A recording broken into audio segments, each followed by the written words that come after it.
नमस्कार बच्चों, आप सभी का स्वागत है हमारे YouTube चैनल में बेटा। तो मैं अभी वन शॉट आपके लिए डेली मैं आपके लिए डाल रहा हूँ। आज मैं रेशियो प्रोपोर्शन का डेली डाल रहा हूँ, यहाँ पर जो है वन शॉट डाल रहा हूँ। ये बेटा आपके दिल्ली पुलिस में भी काम में आएगा, CPO में भी काम में आएगा। सारे टाइप मैं कवर कर दूंगा और इससे आपको ये क्लैरिफाई हो जाएगा, हाँ इसमें से ही सब कुछ आएगा। मेरी गारंटी है बेटा, इससे बाहर कुछ नहीं जाना। बस आप इन चीज़ों को पढ़ते रहो, वन शॉट पढ़ते रहो। मैंने पहला वन शॉट जो है आपका टाइम एंड डिस्टेंस का डाला है। अब इसके बाद मैं रेशियो एंड प्रोपोर्शन का वन शॉट डालूंगा। फिर उसके बाद अगला वन शॉट आपका जो है पहले पहले टाइम एंड डिस्टेंस का डाला है, फिर उसके बाद बच्चों मैं यहाँ पर बोट एंड स्ट्रीम का डलेगा आपका, और अब रेशियो एंड प्रोपोर्शन का डलेगा। ठीक है, तो अब सुनना बच्चों, सबसे पहले अगर हम बात करें, सारे PYQ जो है वो मैं लेके आ रखा हूँ और इसी के साथ आपके टाइप भी हो जाएंगे। मैं टाइप भी आपको समझाता रहूँगा। बेटा सबसे पहले ना एक चीज़ समझना, रेशियो एंड प्रोपोर्शन में एक छोटी सी चीज़ जो आपको नहीं मालूम होती। अगर हम बात करें, पहले ये होता है आपका रेशियो, समझना। अगर मैंने यहाँ पर चार बिंदु लगा दिए और C और D लिख दिया, तो ये आपका हो गया प्रपोर्शन। ये प्रपोर्शन हो जाएगा। प्रपोर्शन का मतलब क्या होता है बेटा, समझना आप सभी के सभी। प्रपोर्शन का मतलब ये होता है कि पहली और आखिरी संख्या का जो प्रोडक्ट होगा वो दूसरी और तीसरी संख्या के प्रोडक्ट के बराबर है। या फिर आप ये बोल सकते हो, जो संबंध इन दोनों का है वही संबंध इन दोनों का है। तो आप ये भी कह सकते हो बेटा कि A अपॉन में B बराबर में C अपॉन में D। तो मैं ये कहता हूं, एक स्टेप क्यों बढ़ा रहे हो, इसको आगे जाके आपको ये करना ही पड़ेगा कि A इंटू डी बराबर में B इंटू सी। ठीक है, तो ये आपका प्रोपोर्शन का पूरा तरीका है। ओके बेटा, अब मैं एक छोटा सवाल लेता हूं। मान लो मैंने लिखा 3:5 और यहां पर प्रोपोर्शन हम लिख दिया यहां पर C/6। ठीक है, और आपसे पूछा गया C की वैल्यू क्या होगी, तो आप लिखोगे यहां पर 3 इंटू में 6 बराबर में यहां पर 5 इंटू में क्या C। तो C की वैल्यू बेटा आपकी जो आ जाएगी वो 18/5 आ जाएगी। 5 से कटा 5 3 15, 3 पॉइंट कितना आ गया 6। ये हमारा आंसर है। ओके बेटा, क्लियर, सबको क्लियर हो चुका होगा। चलो भाई, अब हम आगे बढ़ते हैं। यहां पर सबसे पहला सवाल बच्चों, इसको भी हम यहां पर ये बोलते हैं बेटा, ये मिश्रा अनुपात में कहा जाता है, कंपाउंड प्रोपोर्शन में इसे कहा जाता है। अगर मान लो आपसे ऐसा सवाल पूछता है कि A/B बराबर में आपको दे रखा है 9/14, तो आप सबसे पहले बेसिक तरीका आपका जो है वो ये है कि B/C जैसे आपको 16/7 दे रखा है। अभी आपको यहां पर A/B/C निकालना है, ये आपसे पूछा है भाई। ठीक है, इस सवाल को अगर मैं करूं, जल्दी करूं, तो ये होगा कि आप यहां पर कॉमन देखो बेटा, कॉमन क्या है, B है। क्या यहां पर कॉमन जो B है क्या वो सेम है, नहीं है। तो हम यहां पर गुणा करेंगे 16 से, इसको इधर गुणा कर दिया और इधर करेंगे 14 से। पर ये कट रहा है आपका, 2 से कटा 8 बार और 2 से कटा 7 बार। तो यहां पर जो चीजें कट रही है यहीं पर उसे काट दो, बस इससे मत काटना बेटा, है ना।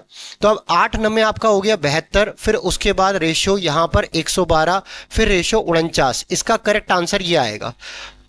अब मान लो कोई लड़का यहां पर सोचता है कि सर इसको कैसे जल्दी किया जाए, तो A/B और B/C जब आपको दिया होता है तो आप सीधा ऐसे बोल सकते हो, पहले इन दोनों को गुणा करो, इन दोनों को गुणा करो, पहले n बना दो, उल्टा n, इन दोनों को गुणा करो, फिर इसको गुणा करो, फिर इसको गुणा करो, आप सबको सीधा वैल्यू पता चल जाएगी। मतलब आप A इंटू बी 16 नंबर 144 लिख सकते थे, यहां पर B इंटू सी ये 14 गुणा में 16 लिख सकते थे।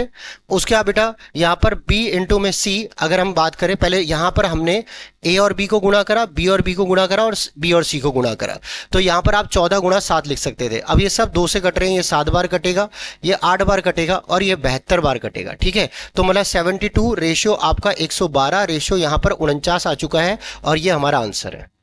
ठीक है बेटा, कोई करना चाहे तो इस तरीके से भी कर सकता है। मैंने लिखा A, B और C, जिसका जो तरीका है बेटा वो तरीका पकड़ो, कोई नया तरीका जानने की जरूरत नहीं है, और उसके बाद बच्चों आगे बढ़ जाओ। ठीक है, अब A, B और C लिखा मैंने, तो यहां पर बच्चों बाकी सबसे कम चांसेस है कि आपका इस तरीके से कभी गलत आंसर आएगा।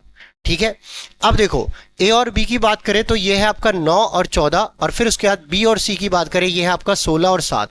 यहां हमने 14 लिख दिया, इसके साथ वाली संख्या, यहां हमने 16 लिख दिया, इसके साथ वाली संख्या। ये भी एक तरीका है, इसको गुणा करोगे 144, फिर 14 इंटू में 16, फिर उसके बाद बेटा 14 इंटू में 7।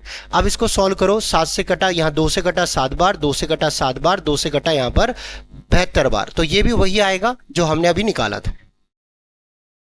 ओके बेटा, समझ में आ गया, क्लियर। चलो भाई अब आगे बढ़ते हैं। अब नेक्स्ट क्वेश्चन में, अगला क्वेश्चन देखो बेटा आप इसके बाद। आपको बच्चों यहां दे रखा है x रेशो वाई। देखो x रेशो वाई आपको दिया गया है भाई, यहां पर 2:3 है। ऐसी y रेशो z आपको दिया गया है, यहां पर 4:7 है। ऐसी बच्चों यहां पर z रेशो आपको y दिया गया है। ये z रेशो बेटा आपका w होना चाहिए y की जगह, इसको सही कर लेना, ये w होगा, ठीक है। ओके, जेड रेशो डब्ल्यू आपको दिया गया है यहां पर बच्चों 7:3। अब आपसे पूछा है भाई साहब कि बताओ x ratio y ratio z ratio डब्ल्यू आपका क्या होगा। तो इसके लिए सीधा तरीका ये है, अगर आपको जल्दी करना है तो बेटा ये पैटर्न याद रख लो। पहले मैंने सीधा काटा, फिर ऐसे काटा, फिर ऐसे काटा, फिर सीधा काटा। अभी इसको मैं समझा दूंगा अच्छे से बाद में, पहले हम तरीके से करते हैं। आप मुझे बताना इन दोनों में कॉमन क्या है, वाई है। वाई की वैल्यू बेटा आप मुझे बताना, एक 3 है एक 4 है, तो यहां 4 से गुणा कर दिया, यहां 3 से गुणा कर दिया, ताकि ये सेम हो जाए y, और x y और z जो कॉमन है y उसमें, उसकी वैल्यू सेम होके इसका यहां पर पूरा आंसर निकल जाए, x y और z का निकले, ठीक है। तो अब मुझे जरा 4 दूनी यहां पर कितना हो गया 8, उसके बाद 4 तिया कितना हो गया 12, फिर 7 तिया कितना हो गया 21। ऐसी बच्चों यहां पर y रेशियो अगर मैं z देखूं तो ये आपका जो है कितना है बेटा, जेड रेशो डब्ल्यू। अगर मैं जेड रेशो डब्ल्यू देखूं तो ये बेटा ये आपका 7:3 है, ठीक है। अगर मैं इसको सॉल्व करूं बच्चों तो यहां पर कॉमन जेड आ रहा है और यहां कॉमन आपका नहीं है, मतलब सेम नहीं है, ठीक है। तो इनटू यहां पर बच्चों आप क्या करोगे 1 और इनटू 3 करोगे तो यहां पर वैल्यू आ जाएगी। अब बच्चों देखो, कोई बोलेगा सर जल्दी बता दिया, अरे भाई इंटू 7 करो, इंटू 21 करो, 7 एकम 7, 7 तिया 21 कट रहा है और सीधा लिख दो। अब मुझे एक बात बताओ, अगर आप सॉल्व करोगे तो एक्स वाई जेड और आपका डब्ल्यू ये क्या आएगा बेटा, ये आ जाएगा आपका 8 रेशो 12 रेशो 21 रेशो यहां पर 9। तो इसका आंसर ये आ चुका है 8 12 21 9, 8 12 21 9, ये इसका करेक्ट आंसर है, ठीक है बेटा। जो कॉमन चीज है उसको सेम कर दो और उसके बाद उसके आंसर निकाल दो, ठीक है ना। ओके, अगर कोई जल्दी करना चाहता है इस सवाल को तो वो क्या करे, यहां से इसे सीधा पकड़े, सीधा लिखा, सीधा गुणा कर दिया, 2 चौक 8, 8 सते 56, फिर उसके बाद यहां इसे गुणा करा, 3 चौक 12, 12 इंटू 7, ठीक है भाई रेशो में। फिर देखो बेटा पहले ऐसे सीधा गुणा, फिर उसके बाद यहां पर इस प्रकार से गुणा, फिर इस प्रकार से गुणा, ठीक है। तो यहां 7 या 21, 21 गुणा में 7 रेशो, फिर ये तीनों गुणा, यह आ जाएगा 3 गुणा 3 गुणा 7। अब देखो 7 गया 7 गया 7 गया, 7 8 56 गया, 8 रेशो 12 रेशो 21 रेशो 9, यही आ रहा है बेटा आपका, ठीक है। सेम आ गया, समझ में आ गया बेटा सबको, क्लियर है। चलो भाई नेक्स्ट क्वेश्चन की तरफ बढ़ते हैं हम। इसके बाद अगला क्वेश्चन देखो बेटा, तीसरा सवाल क्या लिखा हुआ है आपको, बहुत इजी सा है, मैं परसेंटेज में भी ये सिखा चुका हूं आपको। आप तीसरा सवाल देखो बेटा, उसने बोला है इफ एक्स 60% ऑफ एक्स, मतलब एक्स का 60%, तो हमने लिख दिया एक्स का 60%, ये बोला है हमें, बराबर है वाई का 40%, ठीक है। तो क्या आप x रेशो y निकाल सकते हो, आप बोलोगे हाँ जी सर। x की वैल्यू बच्चों 40 आ जाएगी और y की वैल्यू आपकी 60 आ जाएगी, तो आप बताना 20 दूनी 40, 20 तिया 60, 2:3 आ गया, ठीक है। यही आपसे पूछा है, तो यहां पर इसका करेक्ट आंसर ऑप्शन नंबर क्या हो गया, सी। कभी भी याद रखना ऐसा सवाल आता है तो जो संख्या की वैल्यू हमें निकालनी है उसके ठीक सामने वाली संख्या हमारा आंसर होगा, ऐसी जो संख्या की आपको वैल्यू निकालनी है उसके ठीक सामने वाली संख्या हमारा आंसर होगी। ओके बेटा, चलो भाई नेक्स्ट क्वेश्चन की तरफ बढ़ते हैं बेटा। अगला क्वेश्चन बच्चों आपको क्या दे रखा है, ये आप ढंग से पढ़िएगा। ओके,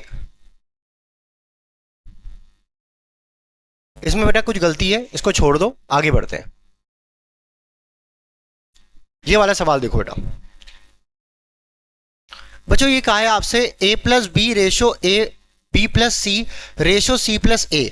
अगर मैं यहां पर इसको सॉल्व करूं तो आप खुद बताना सभी के सभी, a plus b is equal to, आप 8k लिखोगे, भाई मैंने रेशियो को हटा के अलग रख दिया हो, ठीक है।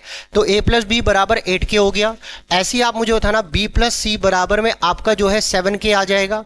ऐसी बच्चों आप बताना c प्लस ए बराबर में कितना आ गया, 5k आ गया। भाई ऐसा सवाल मैं समय काम मजदूरी में भी कराऊंगा, ठीक है, टाइम एंड वर्क में भी कराऊंगा। और ये तरीका आप याद रखना, जब भी 3 समीकरण आपके पास मौजूद हो तो सबसे पहला काम आपका ये है कि आप तीनों को जोड़ दो, ठीक है। अगर हमने तीनों को जोड़ दिया तो बच्चों ये आएगा, 2 कॉमन आएगा, a प्लस बी प्लस सी और इज इक्वल टू 7 और 5 12 और 8 कितना 20। ये 20 के आ गया, 2 से कटा कितना आ गया 10 के। अब a प्लस बी प्लस सी बराबर 10 के है।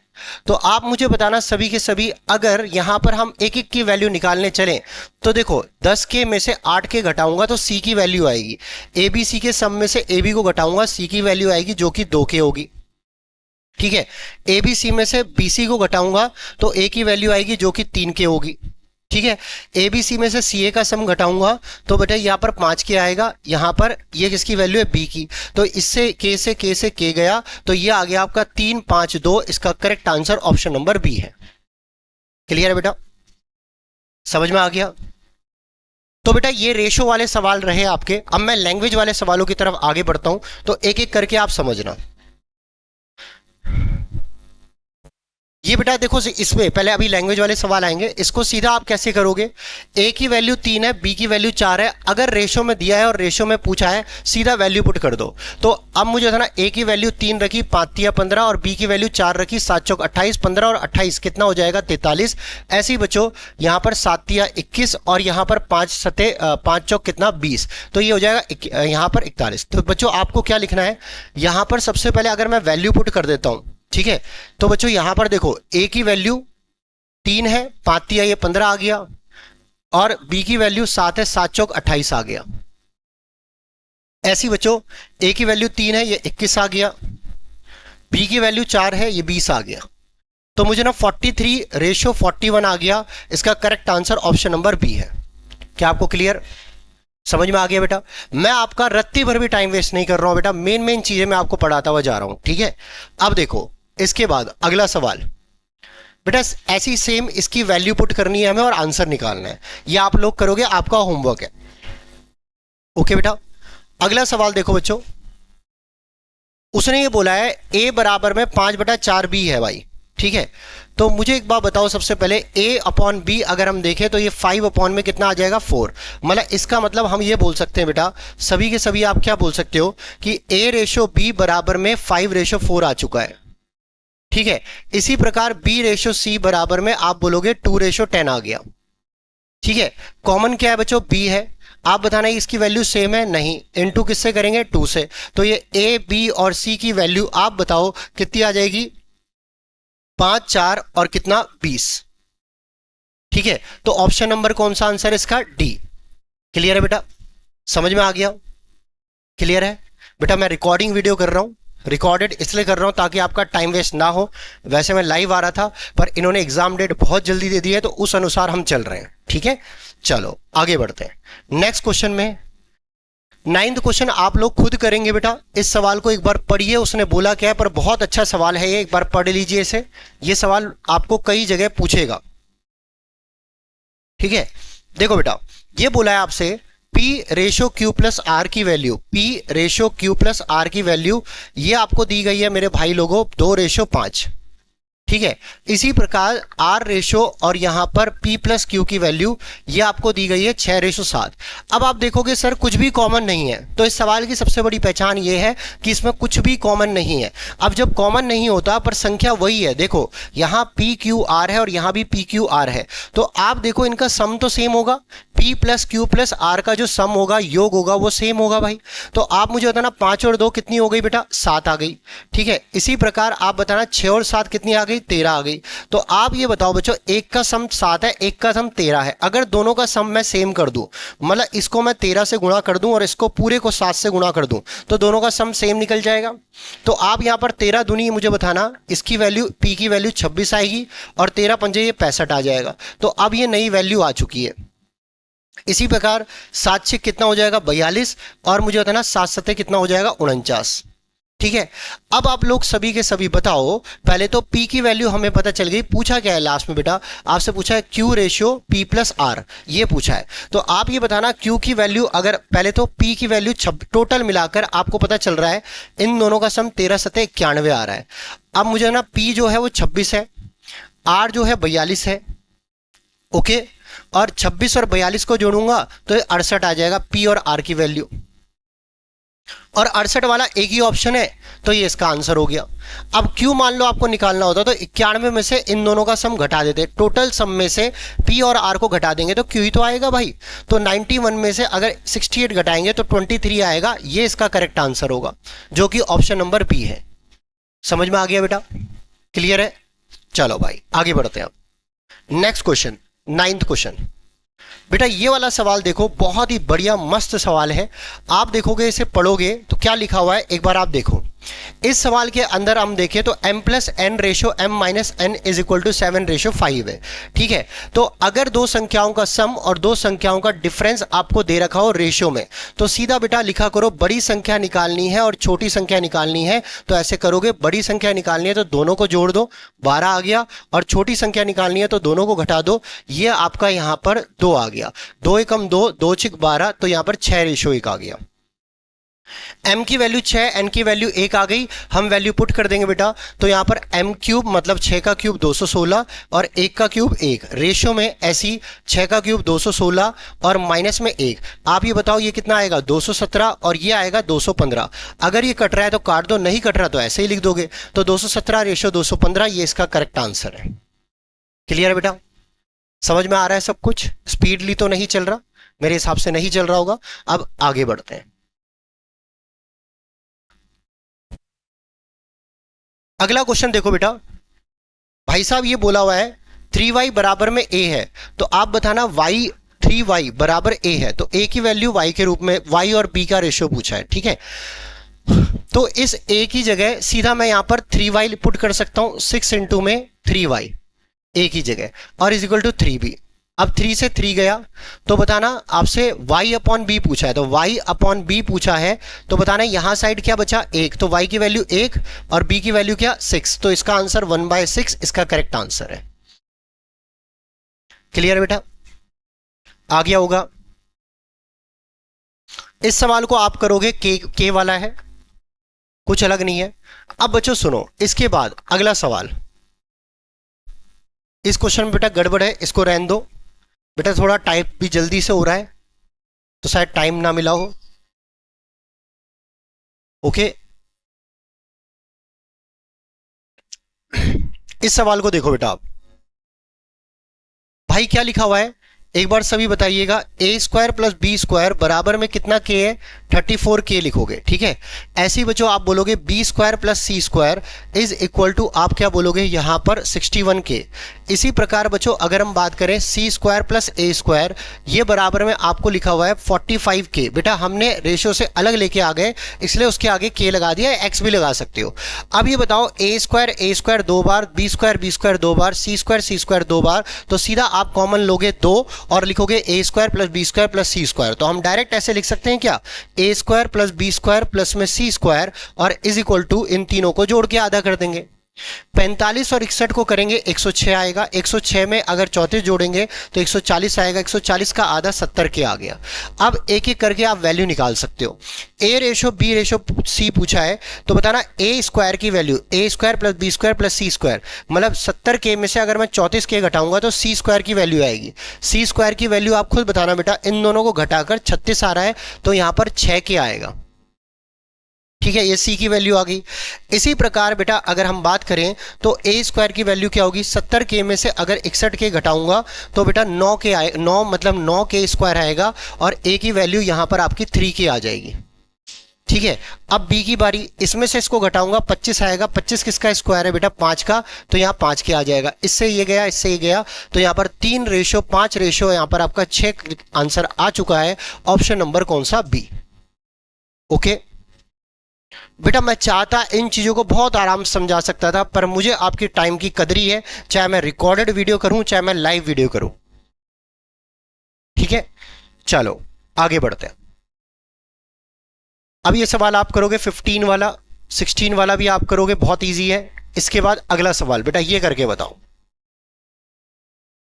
देखो बेटा, इसको सीधा सॉल्व करना है, इसकी वैल्यू पुट करनी है। a ratio b ratio c बराबर 2 रेशो 3 रेशो 5 है। Then the ratio of a upon b ratio b upon c ratio c upon a, ये पूछा गया है। तो आप मुझे सभी के सभी ये बताना, सबसे पहले तो a ratio b ratio c की वैल्यू दे रखी है आपको, ठीक है। तो a की वैल्यू बेटा आप बताना, यहां पर 2 है, 2 अपॉन 3 लिख देंगे सीधा, क्योंकि रेशियो में दिया और रेशियो में ही पूछा है। b अपॉन c मतलब 3 अपॉन में 5 हो गया, ऐसे c अपॉन a 5 अपॉन में 2 हो गया।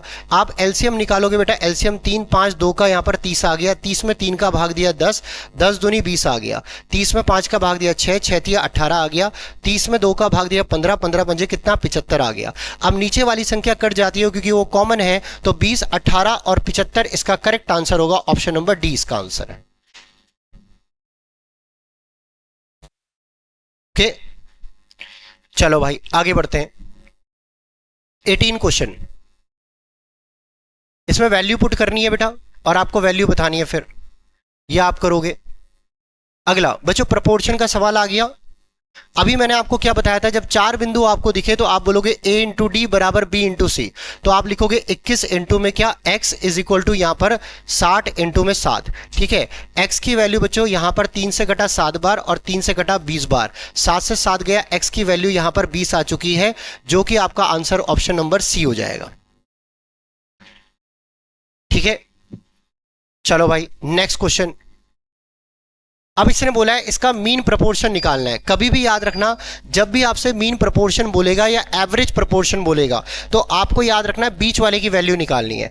अब देखो एक बात सुनना, अगर मैंने कहीं पर ऐसा लिख दिया कि a रेशो b और उसके आप प्रोपोर्शन मैंने b रेशो c बोल दिया, इसका मतलब ये इसका मीन प्रोपोर्शन है, बीच वाला प्रोपोर्शन है, तो इसमें आप बोलोगे B square is equal to A C. तो जब भी आपको मध्य अनुपाती पूछता है, हिंदी में मध्य अनुपाती और इंग्लिश में मिडिल प्रोपोर्शन पूछता है, और हिंदी में अनुपातिक औसत पूछता है या फिर मीन प्रोपोर्शन पूछता है, तो याद रखना आपको बीच वाले की वैल्यू निकालनी है और वहां फॉर्मूला आप लगाओगे बी स्क्वायर बराबर ए सी। मतलब 4 संख्या दी है तो आप बोलोगे ए इंटू डी बराबर बी इंटू सी, ठीक है। और अगर 3 संख्या दी है तो आप बोलोगे यहां पर बीच वाली का स्क्वायर बी स्क्वायर और बराबर में क्या ए सी, ठीक है। अगर 3 संख्या दी है तो ये फॉर्मूला लगाना है, और 4 संख्या दी है तो बेटा आपको ए इंटू डी बराबर बी इंटू सी का फॉर्मूला लगाना है। क्या आपको क्लियर है? क्लियर हो चुका होगा। अब मुझे बताना बी स्क्वायर बराबर में क्या होगा, ए की वैल्यू क्या 361 और सी की वैल्यू क्या 144। आप बताना बी की वैल्यू क्या आएगी, यहां पर 19 और यहां क्या आएगी 12, 19 गुणा 12 यूनिट डिजिट में 8 आएगा, और ध्यान रखना ये प्लस माइनस में आता है, यहां जरूर ऑप्शन में नहीं है, ठीक है। तो यहां पर 228 इसका करेक्ट आंसर आ गया, पर इसका आंसर बच्चों जो आपका करेक्ट होता है वो प्लस माइनस 228 होगा, ये याद रखना, क्योंकि ऑप्शन में ऐसा भी झोल कर सकता है कि प्लस माइनस 228 लिख सकता है इसे। क्लियर बेटा, समझ में आ गया? आ गया होगा भाई, ठीक है। चलो भाई नेक्स्ट क्वेश्चन की तरफ बढ़ते हैं। 21वां सवाल देखो बेटा, इसका मीन प्रोपोर्शन पूछा है, सेम वैसे ही करना है, बस आपके ऊपर है कि आप इसका स्क्वायर रूट जानते हो कि नहीं जानते हो, ठीक है। स्क्वायर रूट क्यूब रूट की भी एक वीडियो ले आऊंगा मैं आपके लिए, 7 दिनों के अंदर 7 वीडियो आपके पास मौजूद होगी आपकी प्लेलिस्ट के अंदर, इनको पढ़ लेना ढंग से। मैं पूरी कोशिश कर रहा हूं, आप ये मान के चलिए मेरे पास सैटरडे संडे होता है और उस दिन मैं आपके लिए पूरी वीडियो बना रहा हूँ, तो कोशिश मैं कर रहा हूँ कि एक सैटरडे के अंदर मैं आपके लिए 2-3 वीडियो बना के छोड़ दूँ, और उसके बाद मैं लास्ट में मैराथन क्लास भी लेके आऊँगा। जीके की भी मैराथन क्लास चलेगी, मैथ्स की भी मैराथन क्लास चलेगी, जिसमें एक वीडियो में आपको सब कुछ बता दिया जाएगा कि क्या क्या चीज़ें आपके लिए इंपॉर्टेंट है। देखो कभी भी याद रखना, 7 महीने की पढ़ाई को हम एक दिन की पढ़ाई से तुलना नहीं कर सकते, पर क्या होता है हम जब रिविजन बेस में आते हैं, बच्चों को रिविजन नहीं पता चलता रिवीजन कैसे करना है, तो उसके लिए मैराथन क्लास बनाई जाती है। तो उस क्लास में आपको बस रिवीजन के तौर में आपको देखना है चीज़ों को। मैं मैथ्स की भी मैराथन लेके आऊँगा, कोशिश करूँगा रीजनिंग की भी लेके आऊँ, और उसके बाद जीके की भी आएगी, और कोशिश करूँगा कि मैं साइंस की भी आपके लिए मैराथन क्लास लेके आऊँ, ठीक है। 3 पक्का है, मैथ्स रीजनिंग जीके, अगर इससे ज़्यादा हमसे हो पाएगा तो हम साइंस की भी लेके आएंगे, ठीक है। ओके चलो अब आगे बढ़ते हैं। नेक्स्ट क्वेश्चन बच्चों देखो, आप यहां बोला है बेटा इसका मध्य अनुपाती, तो हम लिखेंगे बी स्क्वायर बराबर में ये आ जाएगा 16.81 इंटू में 12.96, ठीक है। आप ये बताओ बी की वैल्यू अगर निकालनी है तो ये किसका स्क्वायर है, 41 का 4.1 आ जाएगा, ये किसका स्क्वायर है 36 का, यहाँ पर 3.6 आ जाएगा। अब कोई बोलेगा सर ये स्क्वायर रूट आपने कैसे निकाला? कभी भी याद रखना जब आप स्क्वायर रूट निकालते हो तो उसका एक सिंपल सा तरीका है, ठीक है। आप यहां पर क्या लिखोगे, पहले आप यहां यूनिट डिजिट देखो एक है, तो एक का स्क्वायर करते तब यूनिट डिजिट एक आता है, या 9 का स्क्वायर करते तब यूनिट डिजिट एक आता है। ठीक है, अब आपको क्या करना है, स्क्वायर रूट है तो 2 अंक काट दो। जैसे ही आपने एक अंक लिखा, लास्ट वाला यूनिट डिजिट वाला लिखा, आप 2 अंक काट दो। अब 16 से पहले या 16 किसका स्क्वायर है ये चेक करो। आप बोलोगे सर 4 का, तो दोनों जगह आपने 4 लिख दिया। अब मेन बात ये हमें डिसाइड करना है ये 41 का स्क्वायर है या 49 का स्क्वायर है। तो इसके लिए बच्चों आप सीधा फंडा ये यूज करो, 4 से एक बड़ी संख्या होती है 5, और 4 पंजे होता है आपका 20 होता है बेटा। अगर 20 से ये कम संख्या है तो कम वाला आंसर होगा, और 20 से अगर ज्यादा संख्या है तो ज्यादा वाला आंसर होगा। तो इसका मतलब इसका आंसर 41 होगा, 49 नहीं होगा। एक सवाल और बता देता हूं, मैंने लिखा 2704। ठीक है, अब आप बोलोगे 4 किसका स्क्वायर है, या तो 2 का स्क्वायर होता है तब यूनिट डिजिट 4 आता है, या 8 का स्क्वायर होता है 64, जब यूनिट डिजिट जो है वो 4 आता है। अब आपने 2 अंक काट दिए, 27 से ठीक पहले किसका स्क्वायर होता है बेटा, 5 का स्क्वायर होता है, 5 का स्क्वायर 25 होता है, तो आपको यहां पर 5 लिखना है, लिख दिया भाई 5। अब 5 से एक बड़ी संख्या जो होती है वो 6 होती है, 5 6 होता है 30। अब कंपेयर करो, ये 30 से कम है तो कम वाला आंसर होगा, बड़ा वाला आंसर नहीं होगा। समझ में आ गई बात। ऐसी बच्चों मैंने 1296 करा, तो यहां पर बच्चों अब देखो 1296 आपको याद होना चाहिए भाई, 36 तक याद रखो, 35 36 तक सीधा आप बोलोगे 36 का स्क्वायर 1296। ठीक है, क्योंकि 40 के बाद आप ये स्टाइल लगा सकते हो जब बड़ी बड़ी संख्याएं आएंगी। ओके, चलो भाई आगे बढ़े। तो अब इसको सॉल्व करते हैं बच्चों, जरा सॉल्व करें। यूनिट डिजिट में 6 है, पक्की बात है ये नहीं होगा, ये नहीं होगा। ठीक है, अब इन दोनों में से एक होगा, तो 40 गुणा में 30 करेंगे, यहां पर आपका 1200 के लगभग आएगा। 36 गुणा 41 कर लेते हैं एक बार, तो यहां पर ये आ गया 1, और यहां पर 3, फिर उसके बाद यहां पर 144। अब ये आया आपका 6 7 1 4, तो यहां पर 14.76 इसका करेक्ट आंसर है। ठीक है बेटा, मैं आपको सब कुछ समझा चुका हूं, अभी तक जितना बताया उन चीजों को कॉपी में नोट करते रहना जो आपके लिए मेन चीजें हैं। ठीक है, चलो भाई नेक्स्ट क्वेश्चन की तरफ बढ़ते हैं। थर्ड प्रोपोर्शन पूछा है बेटा, थर्ड प्रोपोर्शन के लिए भी वही तरीका है आपका, कुछ नया तरीका नहीं है। आपसे बोला गया what is the square of the third proportion to 36 and 12। बेटा थर्ड प्रोपोर्शन मतलब थर्ड प्रोपोर्शन का मतलब पहला प्रोपोर्शन 36 आ गया, दूसरा 12 आ गया, और तीसरा हमें x की वैल्यू पूछी है पर उसके स्क्वायर की वैल्यू पूछी है। ठीक है, तो आप क्या लिखोगे, 36 इंटू में x square is equal to कितना, 12 का स्क्वायर 144। 36 से कटेगा 4 बार, x की वैल्यू बेटा आपकी जो है वो 2 आ चुकी है, तो इसका करेक्ट आंसर, अच्छा स्क्वायर पूछा है बेटा उसका, आई एम सॉरी, इसका स्क्वायर पूछा है। ठीक है, पहले वो संख्या निकालो, पहले संख्या निकालेंगे। 36 इंटू में x बराबर में यहां पर 12 इंटू 12। ठीक है, अब इसे सॉल्व करो, 12 3 36, 3 से कटा कितना 4, ये आ गया। What is the square of third proportion, और तीसरे अनुपातिक का वर्ग क्या होगा, तो आप मुझे बताना। अब इसका वर्ग पूछा है तो 4 का स्क्वायर कितना हो जाएगा, 16, ऑप्शन नंबर सी। ठीक है, पहले बेटा x की वैल्यू निकाल लेना, फिर उसके बाद पहले तीसरा अनुपात निकाल लो, फिर उसके बाद स्क्वायर पूछा है, स्क्वायर रूट पूछा है, कुछ भी पूछा है वो रख दो। अरे ओके, क्लियर है बेटा। चलो भाई आगे बढ़े, नेक्स्ट क्वेश्चन। बेटा थर्ड टर्म ये तो निकाल लोगे, 23 सेम सवाल है। फोर्थ टर्म निकालनी है, चौथा प्रोपोर्शन निकालना है, ये भी कर लोगे, ये भी कर लोगे। चौथा प्रोपोर्शन निकालना है, चौथा प्रोपोर्शन निकालना है, ये भी कर लोगे। ये वाला देखो बेटा, इसके बाद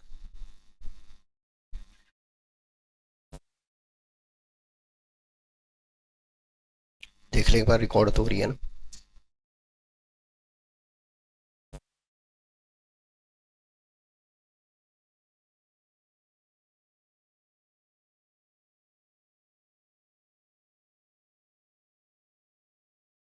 चलो बताओ,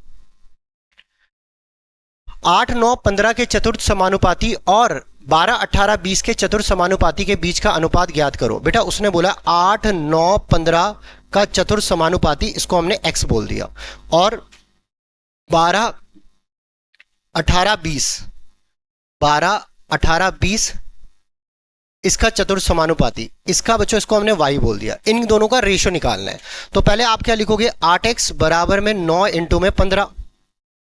ठीक है, तो यहां पर बेटा 12y is equal to 18 into 20। ठीक है, ये आ रहा है 9 इंटू 15 अपॉन में 8, और ये आ रहा है आपका 18 इंटू 20 अपॉन में 12। तो बच्चों इसको क्यों आप काट रहे हो, पहले इसको रेशियो में बना लो। अगर हम इसे सॉल्व करें तो 4 दूनी 8 और 4 तिया 12, ये आ गया। ठीक है, 3 से कटा कितने बार, 6 बार। ओके। अब उसके बाद यहां पर 5 चौक 20 और 5 ऊपर वाली संख्या से कट गई, ठीक है। 5 तिया 15, 3 दूनी यहां पर 6 हो गया। अब ये उधर आ गया, 4 दूनी 8, 8 दूनी कितना 16, तो 9 रेशो यहां पर आपका 16 आ चुका है। Option number A option answer है। ओके बेटा, क्लियर है। चलो भाई नेक्स्ट क्वेश्चन की तरफ बढ़े। उसने ये बोला बेटा x बराबर 4 है, then what is the fourth proportion of 4x plus 3 7x plus 2 and 9x plus 2। ये तो कर ही लोगे बेटा आप, सीधा x की वैल्यू रखनी है और चौथा अनुपात निकालना है। अब बच्चों देखो, दो संख्याओं का मध्य अनुपाती 18 है और पहली संख्या दूसरी संख्या से 15 अधिक है, ठीक है। बच्चों बहुत अच्छा सवाल है, एक बार इसे पढ़ो।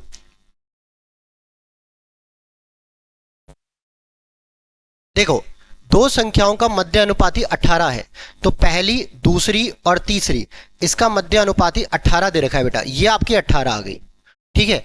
और पहली संख्या दूसरी संख्या से 15 अधिक है, पहली संख्या तीसरी संख्या से, दूसरी नहीं होगी, अच्छा ठीक है।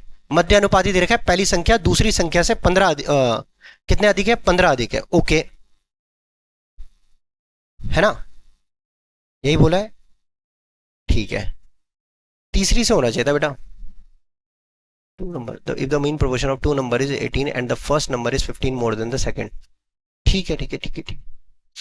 33, ओके बेटा, पहली संख्या तीसरी संख्या से होना चाहिए था, कोई दिक्कत नहीं है। दूसरी बोल दिया तो इसका मतलब जो हमें बाकी दो बची हुई है उनका कंपेयर कर रहा है, एक दूसरे से 15 अधिक है, तो एक x बोलोगे, एक x प्लस 15 बोलोगे।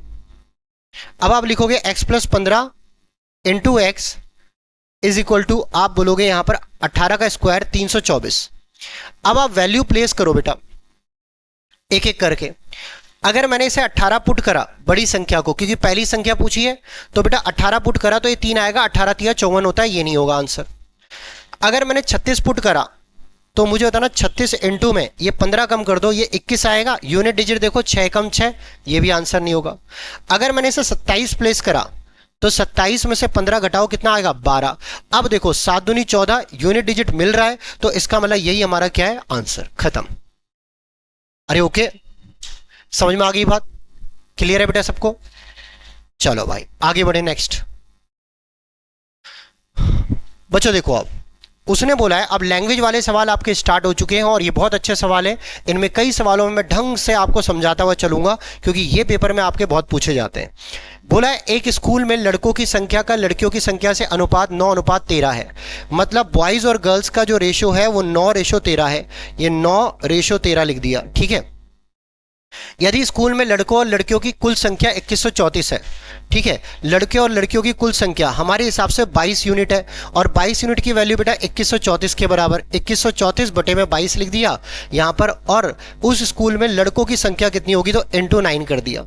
इजी सा बेटा, 11 दूनी 22, 11 एकम 11, उसके बाद यहां पर 11 एकम 11, आपका कितना बचा 10, 103, 11 9 99, 11 चौक 44, 194 गुणा 9 करेंगे तो यूनिट डिजिट आपका जो है 2 आएगा, तो ऑप्शन नंबर सी आंसर है इसका। क्लियर है बेटा, चलो भाई आगे बढ़े। ये सवाल सीधा कर लोगे बेटा, सीधा ये सवाल पता है क्या है, आप समझना, 5:7 दे रखा है आपको और उनका नंबर दे रखा है, डिफरेंस दे रखा है 48, और डिफरेंस 2 यूनिट का है, तो 1 यूनिट की वैल्यू बेटा 24 हो गई। तो उसने बोला था स्मॉलेस्ट ऑफ द 2 नंबर, कौन सा स्मॉलेस्ट होगा, 24 पंजे कितना होगा 120, खत्म। क्लियर, डिफरेंस दे रखा है भाई, भाई रिवीजन क्लास चल रही है, ऐसी चलेगी। The ratio of the number of boys to the number of girls in a school, एक स्कूल में लड़कों की संख्या लड़का लड़कियों की संख्या से अनुपात जो है वो 5:7 है, यदि स्कूल में 1148 लड़कियां हैं, तो टोटल मिला के हमारे हिसाब से बेटा 12 है, टोटल मिला के 12 है, और नहीं लड़कियों की संख्या बोला है तो लड़कियों की बेटा टोटल मिला के 7 है, तो ऐसी बेटा लड़कों की संख्या निकालनी है, तो 7 यूनिट की वैल्यू 1148 बोलोगे, इंटू 5 करोगे, आपका आंसर आ जाएगा। इजी है बेटा ये, बेटा ये भी इजी सा है, कर लोगे आप 33, ये भी कर लोगे 34, हाँ बच्चों ये पहले भी बता चुका हूं मैं डेसिमल फ्रैक्शन में, एक बार और बता देता हूं बच्चों। अगर कभी भी आपसे हाईएस्ट या लोएस्ट पूछता है, जैसे इसमें पूछा है which of the following ratio is the largest, इनमें से कौन सा सबसे बड़ा है, तो आप सबको लिख लो 4/7, फिर लिखा आपने 5/8, फिर उसके बाद लिखा आपने 3/5, फिर उसके बाद लिखा आपने 1/3। अब कौन सा यहां पर सबसे बड़ा है, तो क्रॉस मल्टीप्लीकेशन करो, 8 चौक 32, 7 पंजे 35, तो मुझे बताना यहां पर बड़ा जो है वो 35 है, तो ये कट गया भाई। अब इसके बाद 5 पंजे कितना 25, उसके बाद 8 तिया 24, ये क्रॉस मल्टीप्लीकेशन से पता चल जाएगा, ये कट गया भाई। अब इसकी वैल्यू 25 वाली काट देना, पुरानी वाली अब नहीं देखते हैं, 5 तिया 15, 8 एकम 8, तो इसका मतलब सबसे बड़ा 5/8 है। समझ में आ गया? अबे क्लियर, बिल्कुल आसान। ठीक है, चलो भाई नेक्स्ट क्वेश्चन बढ़ते हैं, 36वां सवाल।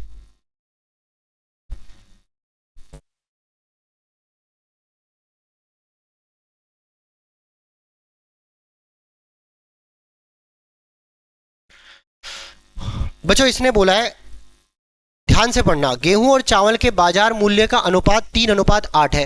प्राइस का रेशो दे रखा है बेटा, प्राइस का रेशो आपको दे रखा है यहां पर 3:8 है। ठीक है, ये गेहूं का और ये चावल का। ठीक है, और उसने बोला एक परिवार द्वारा उनकी खपत की मात्राओं का अनुपात 16:3 है। तो बेटा खपत जो है क्वांटिटी अगर हम बात करें 16:3 है, 16:3 लिख दिया बेटा। ओके, अब यहां पर जो है इसने बोला ये गेहूं है और ये चावल है, अगर मैं इसे मल्टीप्लाई करूंगा तो यहां पर देखो प्राइस को क्वांटिटी से मल्टीप्लाई करूंगा तो ये आपका एक्सपेंडिचर आएगा। क्या आएगा बेटा? एक्सपेंडिचर। तो 16 तिया आप मुझे बताना कितना आ गया 48, ऐसे ही बच्चों 8 तिया कितना आ गया 24, तो ये आपका एक्सपेंडिचर का टोटल खर्चे का रेशियो आ चुका है। अब ये बताओ यहां पर 24 दूनी 48, 24 से कम 24, 2:1 आ गया, ऑप्शन नंबर बी। क्लियर, समझ में आ गया सबको? ठीक है भाई, नेक्स्ट क्वेश्चन। बच्चों अब सवाल थोड़ा चेंज हो गया, आप पढ़ना बेटा इस सवाल को फटाफट से। पहले थोड़ा मैं पानी पी लेता हूं बेटा, पानी लेके आना रहा हूं। ये सवाल कराने के बाद पानी पीता हूं, तो 1 मिनट का ब्रेक।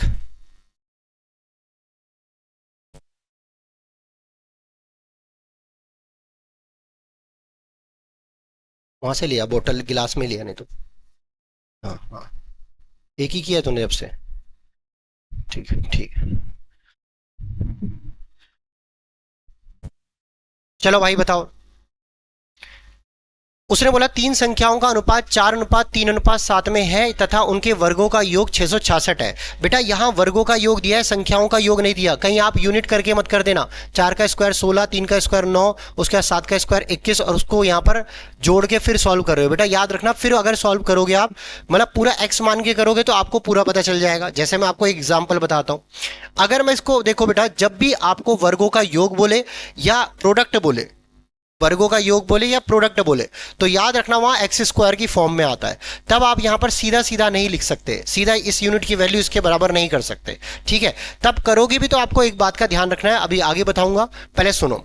आप मुझे ना, पहली संख्या 4 है, 4 का स्क्वायर 16 एक्स स्क्वायर हो जाएगा। पहली संख्या को 4x माना, 16x स्क्वायर आ गया उसका square, plus 9x square plus 49x square is equal to, आप बताना सभी के सभी कितना आ गया 666। इसको जब जोड़ोगे बेटा यहां पर 58 58 और 16 आप करोगे 76। ठीक है, 25 और 49 ये 74 आएगा बेटा, 74x स्क्वायर। ठीक है, इज इक्वल टू 666। अब ये बताओ 37 दूनी 74, 37 से पक्का कटेगा, 37 से कम 37 और 37 अठे, ये आ गया। 1 मिनट वेट करना बेटा, हाँ सही है। अब 2 से कटा बेटा यहां पर ये 9 बार, एक्स स्क्वायर की वैल्यू 9, तो एक्स की वैल्यू कितनी आ गई 3, एक्स की वैल्यू 3 आ गई, तो हर एक संख्या के बारे में पता चल जाएगा। तो उसने बोला what is the value of the largest of the 3 number, सबसे बड़ी नंबर, तो 7 तिया कितना हो जाएगा 21, ये इसका करेक्ट आंसर। कोई बच्चों अगर वैसे करना चाह रहा है तो उसको स्क्वायर वैसे भी करना पड़ेगा। 4 का स्क्वायर 16 होगा, 3 का स्क्वायर 9 होगा, 7 का स्क्वायर 49 होगा।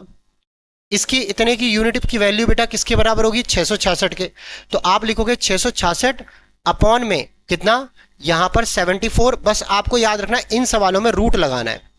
और भाई अगर आप मिस्टेक नहीं करना चाहते तो आप बेसिक तरीके से ही जाना, क्योंकि ऐसे जल्दीबाजी में हम मिस्टेक कर सकते हैं, रूट लगाना भूल सकते हैं। ठीक है, और इनटू फिर बड़ी संख्या आप कर दोगे। क्लियर है बेटा, सबको समझ में आ गया? इनटू बड़ी संख्या क्या है आप खुद देखो ना, इनटू 7, ये इससे कटेगा। यहां पर बच्चों 9 बार, 9 किसका स्क्वायर है 3, इंटू 7 कितना हो जाएगा 21। इसका करेक्ट आंसर 21 आएगा।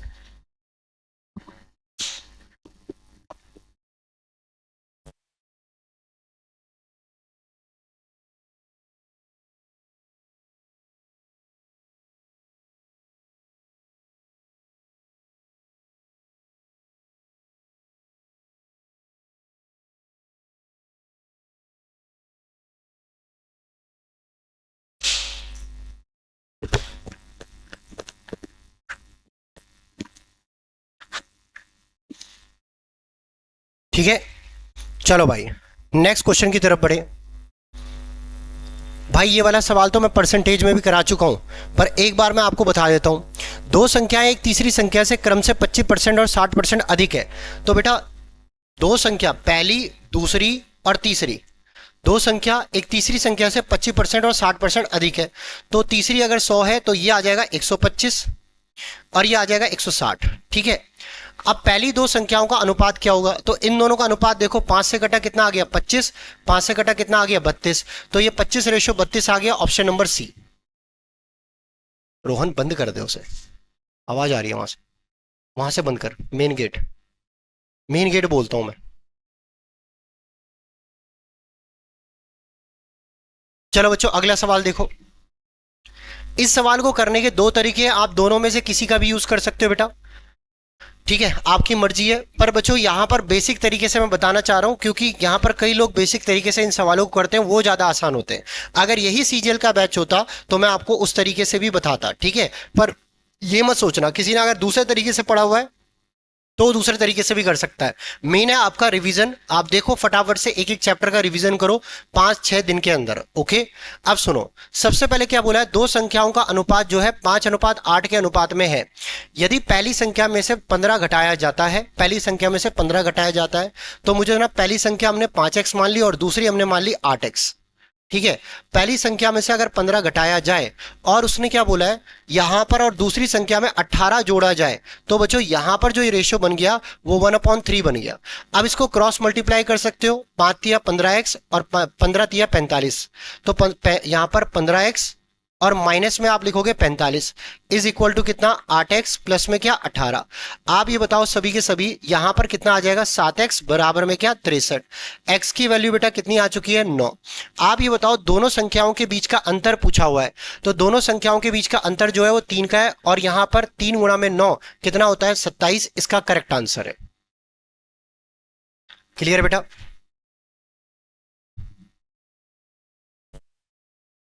आ गया? चलो भाई आगे बढ़ते हैं।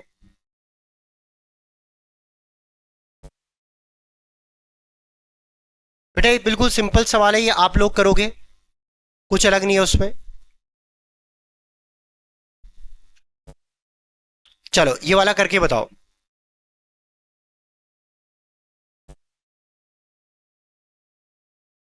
बच्चों इंग्लिश में मत पढ़ना, हिंदी में पढ़ना बेटा, है ना? इसमें करेक्शन है इंग्लिश में, आधा अधूरा है ये, हिंदी में पढ़ो इसे।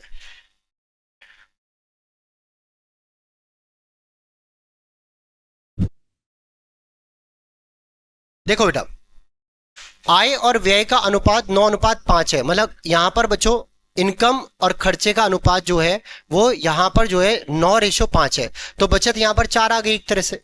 पर बच्चों देखो उसने क्या बोला है, इसने जरूर दिया होगा यदि प्रारंभिक आय जो है 45,000 है, तो 9 यूनिट की वैल्यू 45,000 के बराबर, तो एक यूनिट की वैल्यू 5,000 आ गई।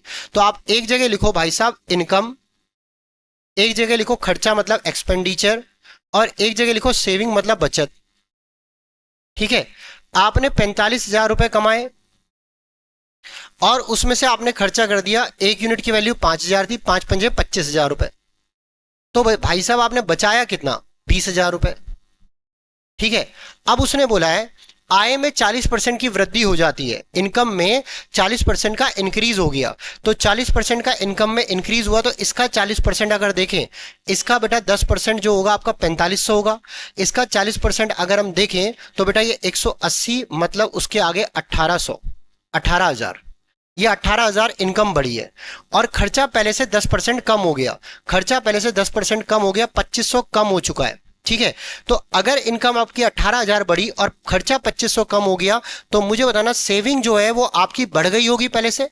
18,000 इनकम आई और खर्चा पहले से भी कम हो गया, तो इसका मतलब 18,000 जो इनकम आई वो बची, सीधा बची है, और 2500 आपका जो खर्चा है वो डिक्रीज हुआ है, तो मुझे बताना 20,500 आपका जो है खर्चा, आप बोलोगे सेविंग बढ़ चुकी है।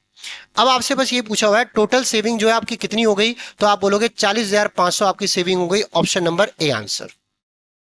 समझ में आ गई बात बेटा? बहुत अच्छा सवाल है, इंपॉर्टेंट है, इसको टिक कर देना बेटा। ये है पहला सवाल जिसको हम बोल सकते हैं पेपरों में आ सकता है। ओके, कुछ सवाल बेटा मैं हैंड से वाला हाथ से आपको लिख के बताऊंगा, क्योंकि 2-4 सवाल है जो इसमें शीट में नहीं है, प्रीवियस ईयर में नहीं है, पर वो आ सकते हैं। ओके, चलो भाई नेक्स्ट क्वेश्चन की तरफ बढ़ते हैं।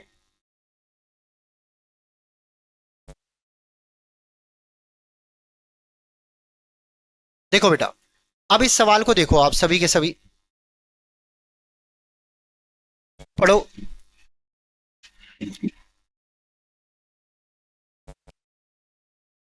बच्चों ये बोला है राम और श्याम, दो व्यक्ति है, राम और एक श्याम, ठीक है। इनके बेटा सैलरी का रेशो 8:5 है, ठीक है। और इनकी इनकम का रेशो जो है ना वो आपको दे दिया, जो आपका सैलरी का रेशो तो ये है, ओके, ठीक है। फिर ये 15:11 हो गई। अब देखो बच्चों, सबसे पहले सैलरी थी 8x और फिर थी यहां पर शाम की 5x। दोनों की सैलरियों में आप देखोगे 2600 बढ़ा है, ये 2600 बढ़ा और ये भी 2600 बढ़ा, ठीक है। और इज इक्वल टू अब उनकी सैलरी जो हो गई 15/11 हो गई। अगर बच्चों यहां पर मैं क्रॉस मल्टीप्लीकेशन कर देता हूं तो यहां से हमें पहले की सैलरी पता चल जाएगी, 11/8 88x। बेटा जब भी आपका साइन सेम होता है तो सीधा सीधा आप स्टाइल लगा सकते हो, एक 88x आया, एक 75x आया, तो मतलब यहां डिफरेंस 13x का है। ओके, 26 × 11 करेंगे, ये आ जाएगा आपका 286, ठीक है। 26 × 15 करेंगे बेटा, 26 × अगर हम 15 करें तो यहां पर आपका ये आ गया 260 और 130, यहां पर 390। इनका जो डिफरेंस है बच्चों आप बताना वो कितने का आ रहा है, 104 का। ओके, तो यहां पर बच्चों 104 और उसके आगे यहां पर 2 जीरो, 13 से कटा कितना आ गया, 800। एक्स की वैल्यू 800 आ गई, तो उसने पूछा है शाम का वेतन कितना है, कितना है, तो बेटा आप बताना 800 × में 5 करेंगे, 4000 उसका वेतन पहले वाला है, ठीक है। नया वाला आप देखो 2600 बढ़ा, तो यहां पर ये बच्चों 4000 है, ठीक है। पुराना ही पूछेगा क्योंकि यहां पर यदि लिखा हुआ है, यदि इतना बढ़ता तो, बढ़ा नहीं है बेटा, तो इसका मतलब पुराना ही निकालना है। 800 × 500 कितना हो जाएगा आपको, 800 × 5 कितना हो जाएगा, 4000। अब कई लोग ये टेस्ट करते हैं कि सर हम तो दूसरे तरीके से करते हैं। भाई मुझे पता है आप कौन से तरीके से करते होंगे, आप लिखते होंगे 8:5, फिर लिखा आपने 15:11, ठीक है।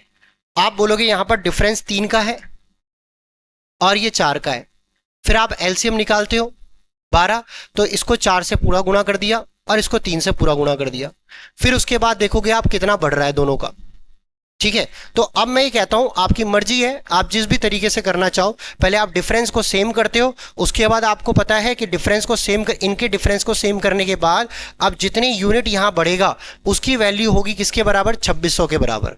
पर आपकी मर्जी है बेटा, आप जिससे करो, मैंने इससे करवा दिया क्योंकि मैंने कई बार बोला है बच्चों से, दिल्ली पुलिस जैसे एग्जाम में आपके पास टाइम होता है, वहां आप बेसिक तरीके से जा सकते हो।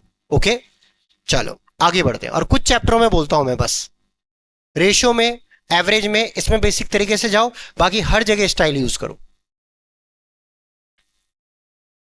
अब बच्चों देखो, कभी भी याद रखना, ये तो बहुत सिंपल सा है। आप देखोगे यहां पर ए और बी की इनकम का रेशो 3:4 है, ठीक है। और उसने बोला उनकी सेविंग का जो रेशो है वो एक्सपेंसेस का जो रेशो है, ये इनकम का रेशो है, और एक्सपेंडिचर का जो रेशो है बेटा वो आपको दे रखा है 2:3। ठीक है। आप मुझे बताओ इनकम और एक्सपेंडिचर में रेशियो में डिफरेंस बताना, एक का है यहाँ पर और यहाँ भी एक का है। तो अगर डिफरेंस सेम हो जाए तो सीधा बोल दोगे एक यूनिट की वैल्यू किसके बराबर है, 6000 के। तो उसने बी की इनकम पूछी है, 6000 इंटू 4 करोगे 24000, इसका करेक्ट आंसर। ओके बेटा, चाहो तो आप उस तरीके से करो, सिंपल वाले तरीके से जैसे मैंने आपको बताया, आप जिससे करना चाहो उससे कर सकते। चलो भाई नेक्स्ट क्वेश्चन, सेम वही सवाल है बेटा, ये आप कर लोगे, सैलरी वही इनकम वाला, ये सवाल आप ही करोगे। ठीक है, ये भी सेम वही सवाल है। ये वाला सवाल देखो बेटा, बहुत अच्छा सवाल है, पढ़ो इसे।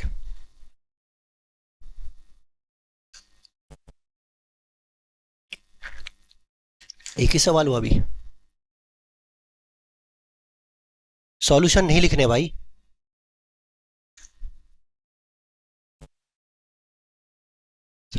जब से एक ही क्वेश्चन करा है इसने, ऐसे खत्म करो उसे जल्दी।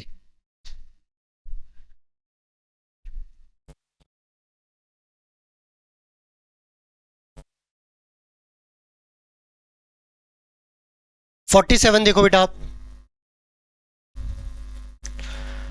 बच्चों, उसने बोला ए और बी की इनकम का रेशो 5:8 है। ए और बी इनकी इनकम का रेशो बच्चों 5:8 है। ये इनकम है भाई साहब,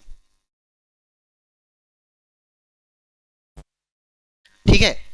अब उसने बोला और उनके खर्चे का रेशो, एक्सपेंडिचर का रेशो बच्चों आपको दे रखा है यहां पर ए और बी का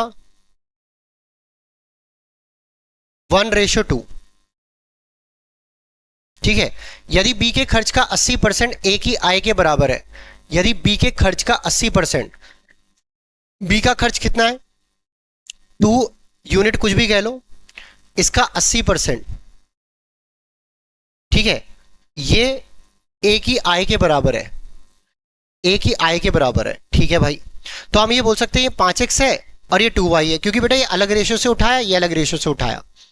ओके, अब आप मुझे बताओ ये 4 और ये कितना आ गया 5, ये 5 उधर गुना हो जाएगा, ये आ जाएगा 25x बराबर 8y। तो क्या यहां से हम बोल सकते हैं x रेशो y की वैल्यू आ सकती है, ये आएगी 8:25। तो अब बच्चों हमें ये पता चल गया, ऊपर वाले के दोनों डिजिट्स को हमने वेरिएबल में माना x के रूप में और इसको माना y के रूप में। तो सीधा वैल्यू पुट करो बेटा, x की वैल्यू यहां और y की वैल्यू यहां। ठीक है, x की वैल्यू लगाई बेटा तो a की इनकम 8×5 = 40 आ गई। ठीक है, b की इनकम 25×8 = 200 आ गई। ओके, अब y का बच्चों आप बताना एक्सपेंडिचर, एक्सपेंडिचर की वैल्यू जो है वेरिएबल में वो कितनी है बेटा, वो 25 है। तो ये बताना ये 25 से कम 25, ये आ गई आपका इसका एक्सपेंडिचर, और ये 25 दूनी कितना 50, इसका एक्सपेंडिचर। अब उनकी सेविंग का रेशो पूछा है बेटा, तो पहले की सेविंग 40 इनकम 25 खर्चा किया तो सेविंग 15 आ गई। दूसरे की 200 इनकम और मुझे बताना 50 खर्चा किया, तो मुझे बताना बेटा यहां पर कितना 150 आ गया। अरे हो गया,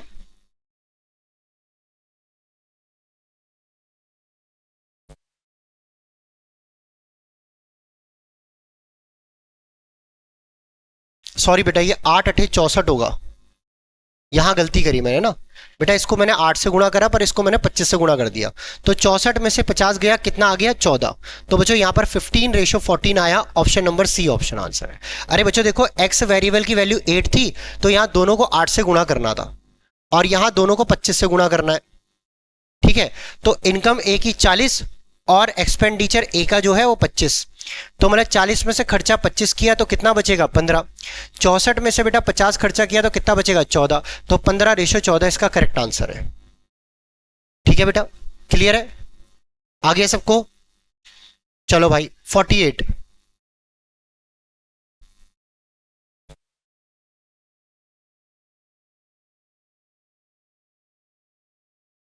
बच्चों उसने बोला ए बी और सी की आय का अनुपात 3:5:4 है। यदि ए की आय का 3 गुना कर दिया जाए और सी की आय को दुगना कर दिया जाए और बी की आय को बनाए रखा जाए तो उनकी नए आय का अनुपात क्या होगा। बिल्कुल सिंपल भाई, ए का 3 गुना कर दो, अरे भाई निकम्मो ये भी नहीं आएगा तो क्या आएगा भाई, ए का 3 गुना कर दो 9 हो जाएगा, बी का यहां पर दुगना कर दोगे तो मुझे बताना बी की आय को बनाए रखा जाए, सी को दुगना करा तो 9 और लास्ट वाला 8 होगा, तो 9 और लास्ट वाला 8 होगा, तो ऑप्शन नंबर ए आंसर है इसका। सीधा रेशियो को ही मल्टीप्लाई करना है बेटा। ये हो जाएगा बेटा आपसे 49। देखो उसने बोला है पी क्यू और आर का वेतन 3, 4 और 6 के अनुपात में है। पी क्यू और आर का वेतन 3, 4 और 6 के अनुपात में है, ठीक है। यदि आर का वेतन पी के वेतन से 15,000 रुपए अधिक है, आर का वेतन पी के वेतन से 15,000 अधिक है, तो 15,000 ऊपर लिखोगे और नीचे 3 लिखोगे। और इनटू उसने बोला क्यू का वेतन क्या होगा, तो क्यू का वेतन इनटू 4, 3 से कटा कितना 5,000 सॉरी है ना 15,000 था, ठीक है। 5,000 इंटू 4 कितना हो जाएगा 20,000, खत्म। चलो भाई आगे बढ़े। बेटा मैं ना आपके लिए मैराथन क्लास में वही सवाल लेके आऊंगा जिसमें दिक्कत आएगी, ये मत सोचना उसमें मैं पूरा पढ़ाने वाला हूं। मतलब जो क्वेश्चन आपके सबसे टफेस्ट होंगे, जो आप वहां जाके भूल सकते हो, नहीं कर पाते, वो मैं आपके लिए लेके आऊंगा, ठीक है। चलो भाई नेक्स्ट क्वेश्चन देखो। उसने बोला है 1,900 रुपए की एक धनराशि को ए, बी और सी में इस प्रकार बांटा जाता है कि बी को ए से 100 रुपए अधिक मिलते हैं, ठीक है। उसके बाद बच्चों उसने बोला और सी को बी से 200 रुपए अधिक मिलते हैं। बेटा ये तो बहुत सिंपल है, इसको बच्चों यहां रेशो के रूप में मत बनाना बस, है ना। पहले आपको बोला बी को ए से 200 रुपए अधिक मिलते हैं, ठीक है, और सी को बी से यहां पर 200 रुपए अधिक मिलते हैं। बी को ए से बेटा यहां पर 200 रुपए अधिक मिलते हैं, तो एक्स अगर बी ए है तो बी को उससे 200 रुपए अधिक मिले तो एक्स प्लस 200 हो जाएगा। अरे भाई बी को ए से 200 रुपए ज्यादा मिले, अगर ए एक्स है तो बी कितना हो जाएगा एक्स प्लस 200। और सी को बी से 200 रुपए ज्यादा मिले, इसको 200 रुपए ज्यादा मिले ए से, और सी को बी से 200 रुपए ज्यादा मिले, तो ये एक्स प्लस कितना हो जाएगा 400। और इन तीनों का सम आपको पता है भाई कितना है 1,900, ठीक है। अब ये बताओ ये 1,900 आया, अब ये 1,900 आ चुका है, तो मुझे देना एक्स एक्स एक्स कितना हो जाएगा 3x प्लस में 600 उधर जाके माइनस का, तो ये आ जाएगा 1,300। तो मुझे देना यहां पर अगर हम देखें बेटा बी को ए से 100 रुपए अधिक मिलते हैं, गलत लिख दिया बेटा मैंने, बी को ए से 100 रुपए अधिक मिलते हैं, आई एम सॉरी। और मैं इस गलती को कट भी नहीं कर रहा हूं भाई, इतना टाइम नहीं है कि कट करके मैं आपके लिए वीडियो डालूं, ओके। बी को ए से 100 रुपए ज्यादा मिलते हैं, ये एक्स, तो मुझे देना एक्स प्लस 100, ठीक है। फिर उसने बोला सी को बी से 200 रुपए ज्यादा मिलते हैं, तो ये एक्स प्लस कितना हो जाएगा 300। इन सब को जोड़ दो बेटा, तो आपको बराबर में क्या मिल रहा है यहां पर सीधा 1,900 रुपए, टोटल मिलाकर 1,900 रुपए बोला है। एक्स एक्स एक्स कितना आ जाएगा 3x प्लस में मुझे देना कितना 400 इज इक्वल टू 1,900, और मुझे देना x की वैल्यू कितनी आ जाएगी 500। अरे काट लोगे, ये प्लस का उधर जाके माइनस का। अब उसने बोला उनके हिस्सों का अनुपात ज्ञात करो। ए का हिस्सा आएगा 500, बी का हिस्सा आएगा बेटा यहां पर बी का हिस्सा आएगा 600, और सी का हिस्सा आएगा 800, तो 5, 6, 8, ऑप्शन नंबर डी। क्लियर बेटा, सबको आ गया। चलो भाई नेक्स्ट क्वेश्चन।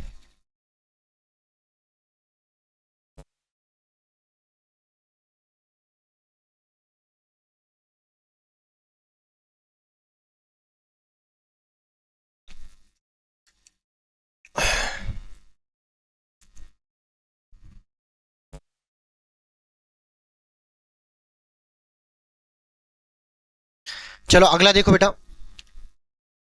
उसने बोला 18,236 रुपए की राशि जो है को ए, बी और सी के बीच इस प्रकार विभाजित किया जाता है कि ए और बी के हिस्से का अनुपात 4:7 है। आप मुझे बताओ ए और बी के हिस्से का अनुपात कितना है बेटा 4:7, यही बोला है। अरे बोल दो मेरे बच्चों। इसी प्रकार उसने क्या बोला है सी का हिस्सा, उसने बोला तथा सी के हिस्से का अनुपात 5:6 है। मतलब ए और सी का हिस्सा बेटा, उसने बोला A and B are in the ratio of 4:7 and the share of B and C. बेटा बी और सी, इसमें ऐसे लिखना, यहां पर सही करेक्ट करना, बी तथा सी का हिस्सा। तो बच्चों बी और सी का हिस्सा आपको बोला गया है यहां पर कितना 5:6। अब सीधा बोलोगे, इनको काटा, ये 20 आया, बी की वैल्यू बेटा 35 आ गई, और सी की वैल्यू 42 आ गई, ठीक है। और कुल मिला के अगर हम देखें तो ये 77 और 20 कितना 97, तो ये 18,236 बटे में 97 एक प्राइम नंबर है बेटा, सीधा कटेगा। किसी और संख्या से नहीं कटेगा। जहां प्राइम नंबर आ जाए तो मतलब है उसी से कटेगा भाई, वो और किसी संख्या से नहीं कटने वाला। ए और सी के बीच का अंतर जो है वो कितना होगा, अंतर आप मुझे बताना, ए और सी का कितने का है, 22 का। तो 22 का मल्टीपल है मतलब 11 का मल्टीपल है, ये तो पता चल गया हमें 11 का मल्टीपल है। क्या ये 11 का मल्टीपल है? गुणा काटने के बजाय आप ये भी कर सकते थे, आपने यहां तक निकाला, ये 22 इसका डिफरेंस आ रहा है, 11 का मल्टीपल है, 11 एकम 11, उसके बाद 2 21, 11 एकम 11 नहीं जा रहा है भाग से, 11 दूनी 22, 4 बटा बचा 43, 11 तिया 33, ये भी भाग नहीं जा रहा, 11 तिया 33 और 4 बचा 46, ये भी भाग नहीं जा रहा, 11 तिया 33 और मुझे बताना कितना बचेगा, 8 83, 11 सतह कितना है 77, 11 छिक 66, यही हमारा आंसर है। मैं ये कहता हूं पूरा मत करो, आप काट भी सकते थे, आराम से काट के भी कर सकते थे, पर आना वही है, मल्टीपल देख लो बेटा। यहां डिफरेंस जो है वो 22 का है और 22 किससे डिवाइड होता है, 11 से, तो 11 का मल्टीपल देख लो। अगर दो संख्या ऐसी आ जाती है जो 11 से डिविजिबल है तो फिर हम देखते हैं 22 से डिवाइड है कि नहीं। 11 से डिवाइड करने के बाद 2 से और डिवाइड करते हैं, पक्की बात है 2 में से एक एलिमिनेट हो जाती। ओके बच्चों, पता नहीं तुम मेरी बात समझ पाए या नहीं समझ पाए, पर मैंने समझाने की पूरी कोशिश करी। एक बार आप रिवर्स पीछे करके एक बार चेक कर लेना मैं क्या कर रहा हूं यहां पर, और यही दिमाग पेपर में लगाना है। मान लो कहीं आपसे संख्या नहीं कट रही तो मल्टीपल देख लो बेटा जिसके बारे में पूछा गया है, ठीक है। आगे बढ़ते हैं। 52, एक व्यक्ति अपनी संपत्ति को इस प्रकार बांटता है कि उसकी पत्नी के हिस्से और उसके पुत्री के हिस्से का अनुपात तथा पुत्री के हिस्से और पत्नी उसके पुत्र के हिस्से का अनुपात दोनों 1:4 है, ठीक है बेटा, दोनों 1:4 दे रखा है। मतलब यहां बेटा और का मतलब यहां प्लस मत कर देना, उसने बोला है पत्नी वाइफ और ऐसे बोला है डॉटर, इसका रेशियो 1:4 है। इसी प्रकार उसने बोला है पुत्री के हिस्से डॉटर और पुत्र सन, इसका भी रेशियो 1:4 है। अब आप देखो कॉमन डी है, इनटू यहां पर 4 हो जाएगा, तो वाइफ डॉटर और सन, आप बताना 1:4:16 आ गया, ठीक है।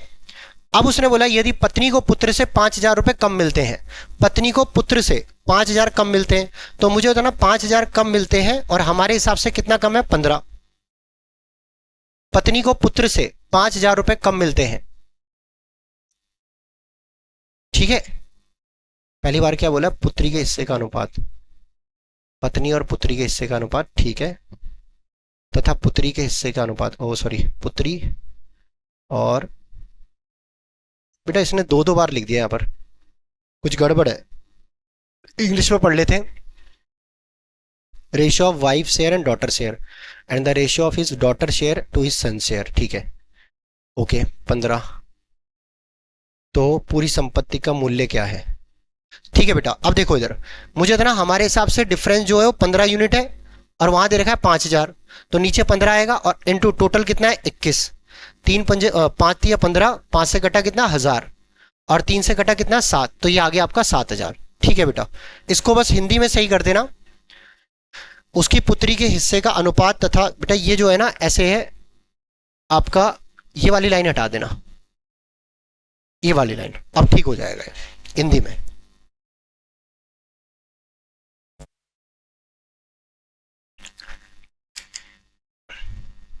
अब समझ में आ रहा है ना, ठीक है। स्पीडली में पता नहीं 52 क्वेश्चन तक पहुंच गया, ज्यादा क्वेश्चन नहीं है इसमें, 60-70 क्वेश्चन होंगे। कुछ मेरे को अपने हाथ से लिखाने हैं, 2-3।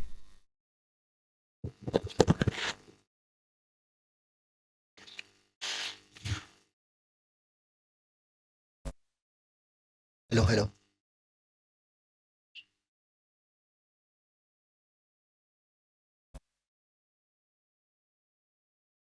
हाँ बेटा ये सवाल इसमें बेटा थोड़ा सा बेटा टेक्निकल एरर आ गया था।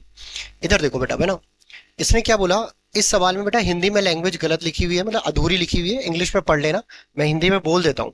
6,060 रुपए को ए बी और सी में बांटा है, इस प्रकार बांटा है बेटा कि ए के शेयर से यहाँ पर 15 रुपए कम कराए, बी के शेयर से 20 रुपए कम कराए और सी के शेयर से 25 रुपए कम कराए, ठीक है। यहाँ पर इसमें ये लाइन यहाँ पर जुड़ेगी, ए के शेयर से यहाँ पर जो है कितना रुपए कम कराए, 20 रुपए कम कराए, ठीक है। बी के शेयर से यहां पर ए के शेयर से 15 रुपए कम कराए, बी के शेयर से बेटा 20 रुपए कम कराए, और सी के शेयर से 25 रुपए कम कराए। तो टोटल मिला के बेटा अगर देखोगे 25 और 15, 25 और 15 आप देखोगे 40 और 20 60 कम हो गया। तो क्यों ना हम टोटल जो है 6060 इसमें से 60 रुपए कम कर देते हैं। अब मुझे बताना जो ये शेयर बचा हुआ है ये 6000 बचा हुआ है। अब ये 6000 शेयर जो बचा हुआ है वो बटेगा ए बी और सी में। हटने के बाद बेटा फिर बता रहा है ये, ठीक है।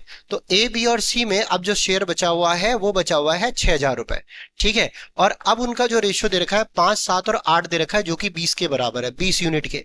20 यूनिट की वैल्यू बेटा 6000 के बराबर है, तो अब एक एक की हम निकाल सकते हैं। सी का मूल हिस्सा क्या था ये पूछ रहा है। सी का मूल हिस्सा अगर हम देखें बेटा तो यहां पर ये आ गया आपका 300 इंटू में सी का हिस्सा 8, ये आ गया 2400 रुपए आज वाला है। अब पहले वाला सी का हिस्सा इसमें 25 रुपए और जुड़ जाएगा, तो कितना आ जाएगा 2425 रुपए आ जाएगा सी का हिस्सा। इसका correct answer option number B है। ओके बेटा, तो बच्चों आपसे ना पहले वाला हिस्सा पूछा था, आज वाला नहीं पूछा है, पहले वाला पूछा था भाई, ठीक है। तो आपने क्या करा, पहले तो घटाया, फिर उसको रेशो के बराबर कर दिया, फिर उसके बाद यहां पर आपने, आपको आज का हिस्सा पता चला है, उसमें पहले वाला हिस्सा जो है वो कट के 25 रुपए कट के अब नया हिस्सा आ रहा है, तो पहले वाले हिस्से के लिए हमें 25 रुपए जोड़ना पड़ा। ओके बेटा, इसी तरीके के बेटा आपके कुछ अगले सवाल है। ये वाला सवाल आप ऐसे ही करोगे, ये आपको करना है 54। ये वाला सवाल ऐसा ही है सेम, ये भी आपको करना है बेटा 55। अब बच्चों इसके बाद अगला करते हैं हम ये वाला सवाल, इसको सभी पढ़िए।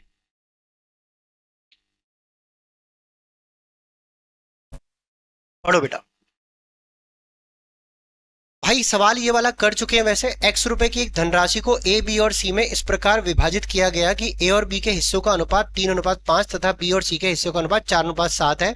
यदि ए और सी के हिस्सों के बीच 2001 रुपए का अंतर है, तो बेटा पहले आप क्या करोगे, ए बी और सी निकाल लोगे, और जो डिफरेंस है आपको 2001 दे रखा है, ये आप लोग सीधा सीधा कर सकते हो। कॉन्सेप्ट को समझना बेटा लास्ट टाइम पे, अगर आप कैलकुलेशन की तरफ जाओगे तो यहाँ पर बच्चों अगर आपकी आज कैलकुलेशन भी ठीक नहीं है तो बेटा पक्की बात है आपके लिए वो 30 मिनट भी भारी पड़ जाएंगे, उसमें भी आप 30 मिनट में 10 क्वेश्चन कर पाओगे। कैलकुलेशन अपनी सुधारो। आज के टाइम पे बेटा 30-30 मिनट में 50 क्वेश्चन करने वाले लड़के हैं, जहां सीपीओ की बात करें वहां 30 मिनट है आपके पास और 50 क्वेश्चन आपके मैथ्स के करने। खुद सोचो, आपको 30 मिनट के अंदर 15 क्वेश्चन करने मैथ्स के, आराम से होने वाले क्वेश्चन है। तो बेटा इसको आप आराम से कर सकते हो, कॉन्सेप्ट बेस्ड सवाल था जो मैंने आपको बताया। अब आगे बढ़ते हैं, ये बता चुका हूं पहले भी, ये भी सेम वही है, ठीक है, कुछ अलग नहीं। ए बी और सी में विभाजित किया गया, ठीक है, ये भी सेम वही है बेटा। ये आपका मेरा परसेंटेज का सवाल है, शेष का रिमेनिंग वाला, तो ये मैं बता चुका हूं बेटा पहले ही, ठीक है। बेटा ये देखो अब ये वाला सवाल अच्छा सवाल है, 60 क्वेश्चन है बेटा। एक बार सभी के सभी पढ़ना क्या लिखा हुआ है इस सवाल में। ये लिखा है ए और बी के पास 9:5 के अनुपात में राशि है, मतलब उनके पास बेटा आप ये बोल सकते हो ए के पास 9x रुपए है और बी के पास 5x रुपए है। अब उसने ये बोला है भाई इसके बाद यदि ए बी को 10 रुपए देता है, ए ने बी को 10 रुपए दिए, इसका मतलब यहां से 10 रुपए गए और यहां 10 रुपए जुड़ गए, जिससे अब रेशो 1 आ गया, बराबर आ गया। तो अब मुझे बताना इसका यहां पर क्रॉस मल्टीप्लीकेशन करके आप आंसर निकाल सकते हो, और आप चाहते तो इसे ऑप्शन से भी कर सकते थे, पर अभी पहले इससे कर लेते हैं। ये लिखा हमने 9x - 10 = 5x प्लस में 10, ठीक है। ये आ गया 4x बराबर में आपका आ गया 20x की वैल्यू आ चुकी है 5। तो पहले जो शेयर था वो 9 पंजे 45 और 5 पंजे 25, ए ऑप्शन था, ठीक है। अब बच्चों इसको आप वैसे भी कर सकते थे ऑप्शन से। ए के पास 45 रुपए, बी के पास 25 रुपए, ए ने बी को 10 रुपए दिए तो ए के पास बचेंगे 35 रुपए, और बी के पास 10 रुपए चले गए तो यहां भी बचेंगे, यहां भी आ जाएंगे 35 रुपए। तो ये बराबर हो रहा है 1:1 में, तो यही हमारा क्या है आंसर है। ओके बेटा, बिल्कुल इजी सा सवाल, समझ में आ गई बच्चों बात, ठीक है। चलो भाई नेक्स्ट क्वेश्चन की तरफ बढ़ते हैं अब। बच्चों अब कभी भी याद रखना रेशियो में एक बात समझ लीजिए आप, है ना, ये बहुत बढ़िया बेसिक है जो आपको समझना भी है साथ के साथ, ठीक है। पहले आप बेसिक समझना। मैंने अगर यूं लिखा रेशियो में बेटा कि मैंने लिखा यहां पर 2a बराबर में 3b बराबर में 4c, ठीक है। और फिर मैंने पूछ लिया बताओ ए रेशो बी रेशो सी क्या होगा।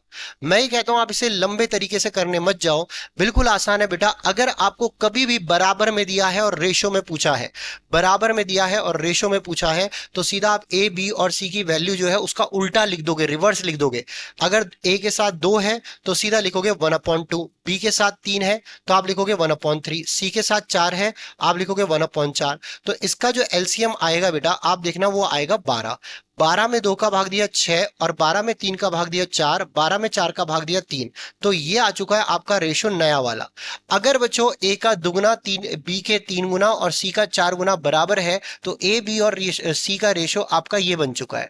कभी भी याद रखें बराबर में दिया है और रेशो में पूछा है तो आप सीधा सीधा संख्याओं को पलट दीजिए, आपका सीधा रेशो में वैल्यू पता चल जाएगी। क्या आपको यहां तक क्लियर समझ में आ गया?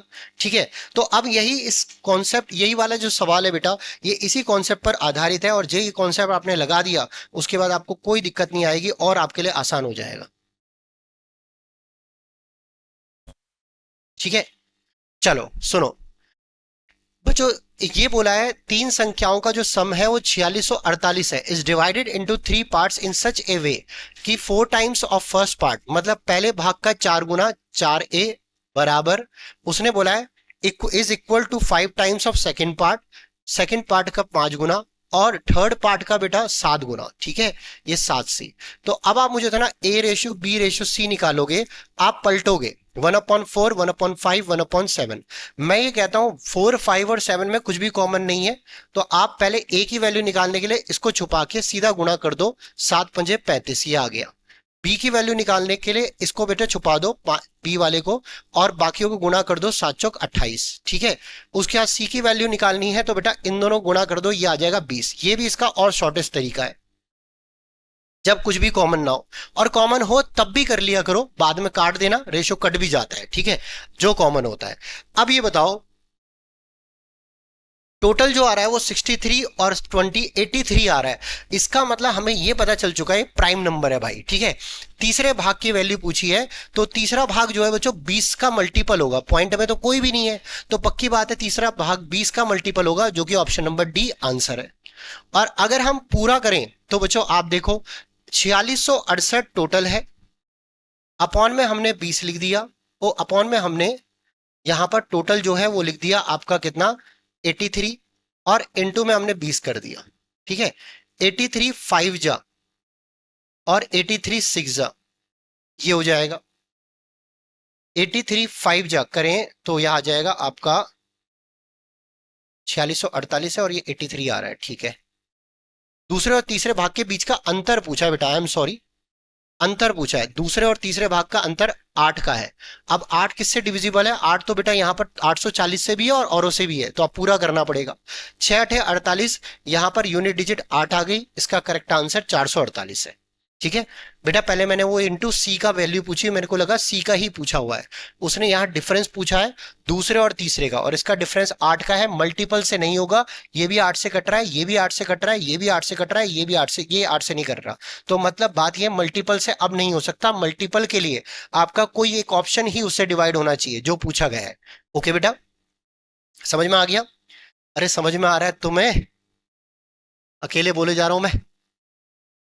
हाँ, ये वाला सवाल बेटा डिट्टो वही आ गया, कितने बार ये रिपीट हो रहा है। ओके बेटा, ये भी बिल्कुल इजी सा है, ये आप कर लोगे, रोक के आप देख सकते हैं। ऐसा नहीं है कि जो मैं छुड़वा रहा हूं बहुत हार्ड सवाल होंगे, बहुत इजी सवाल है। अब बच्चों देखो ये वाला सवाल, टर्म वाला सवाल सुनना।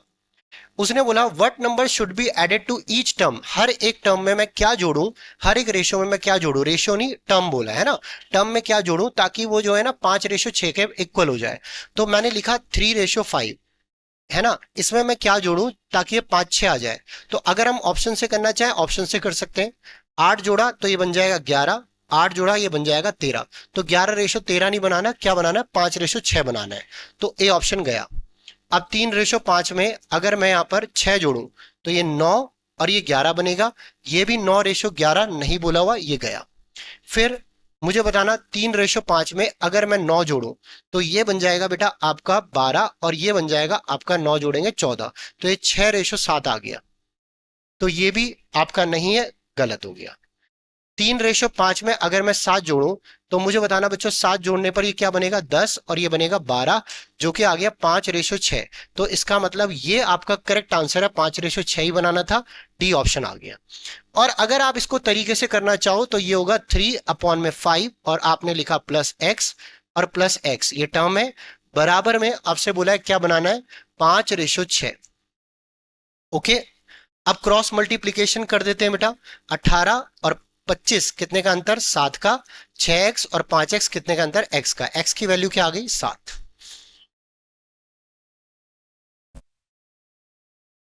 क्लियर है बेटा, सबको आ गया।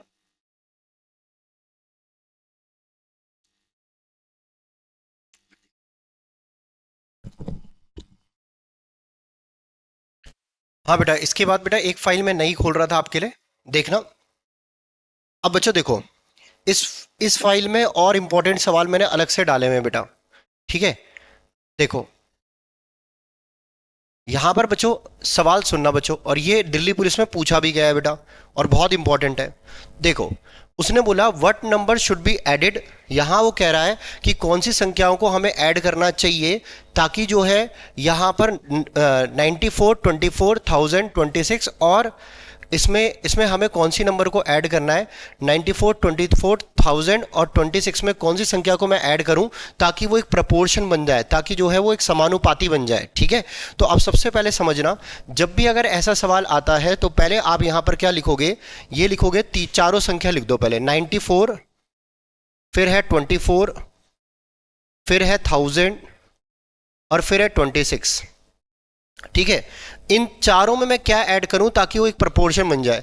तो जब भी ऐसा सवाल आता है कि ऐड करने वाला भाई किससे ऐड करूं ताकि ये प्रोपोर्शन बन जाए, तो ये इससे गुणा होगा 94 इंटू में 26, उसके बाद माइनस में बेटा आपको यहां पर सीधा एक फॉर्मूला बोलना है बेटा, जब भी ऐसा है फर्स्ट इंटू फोर्थ या ए इंटू डी के रूप में लिख देता हूं मैं, ए इंटू डी, उसके बाद माइनस में ये लिखोगे आप बी इंटू सी, अपॉन में आप लिखोगे ए प्लस डी, और फिर उसके बाद लिखोगे माइनस बी प्लस सी, ठीक है।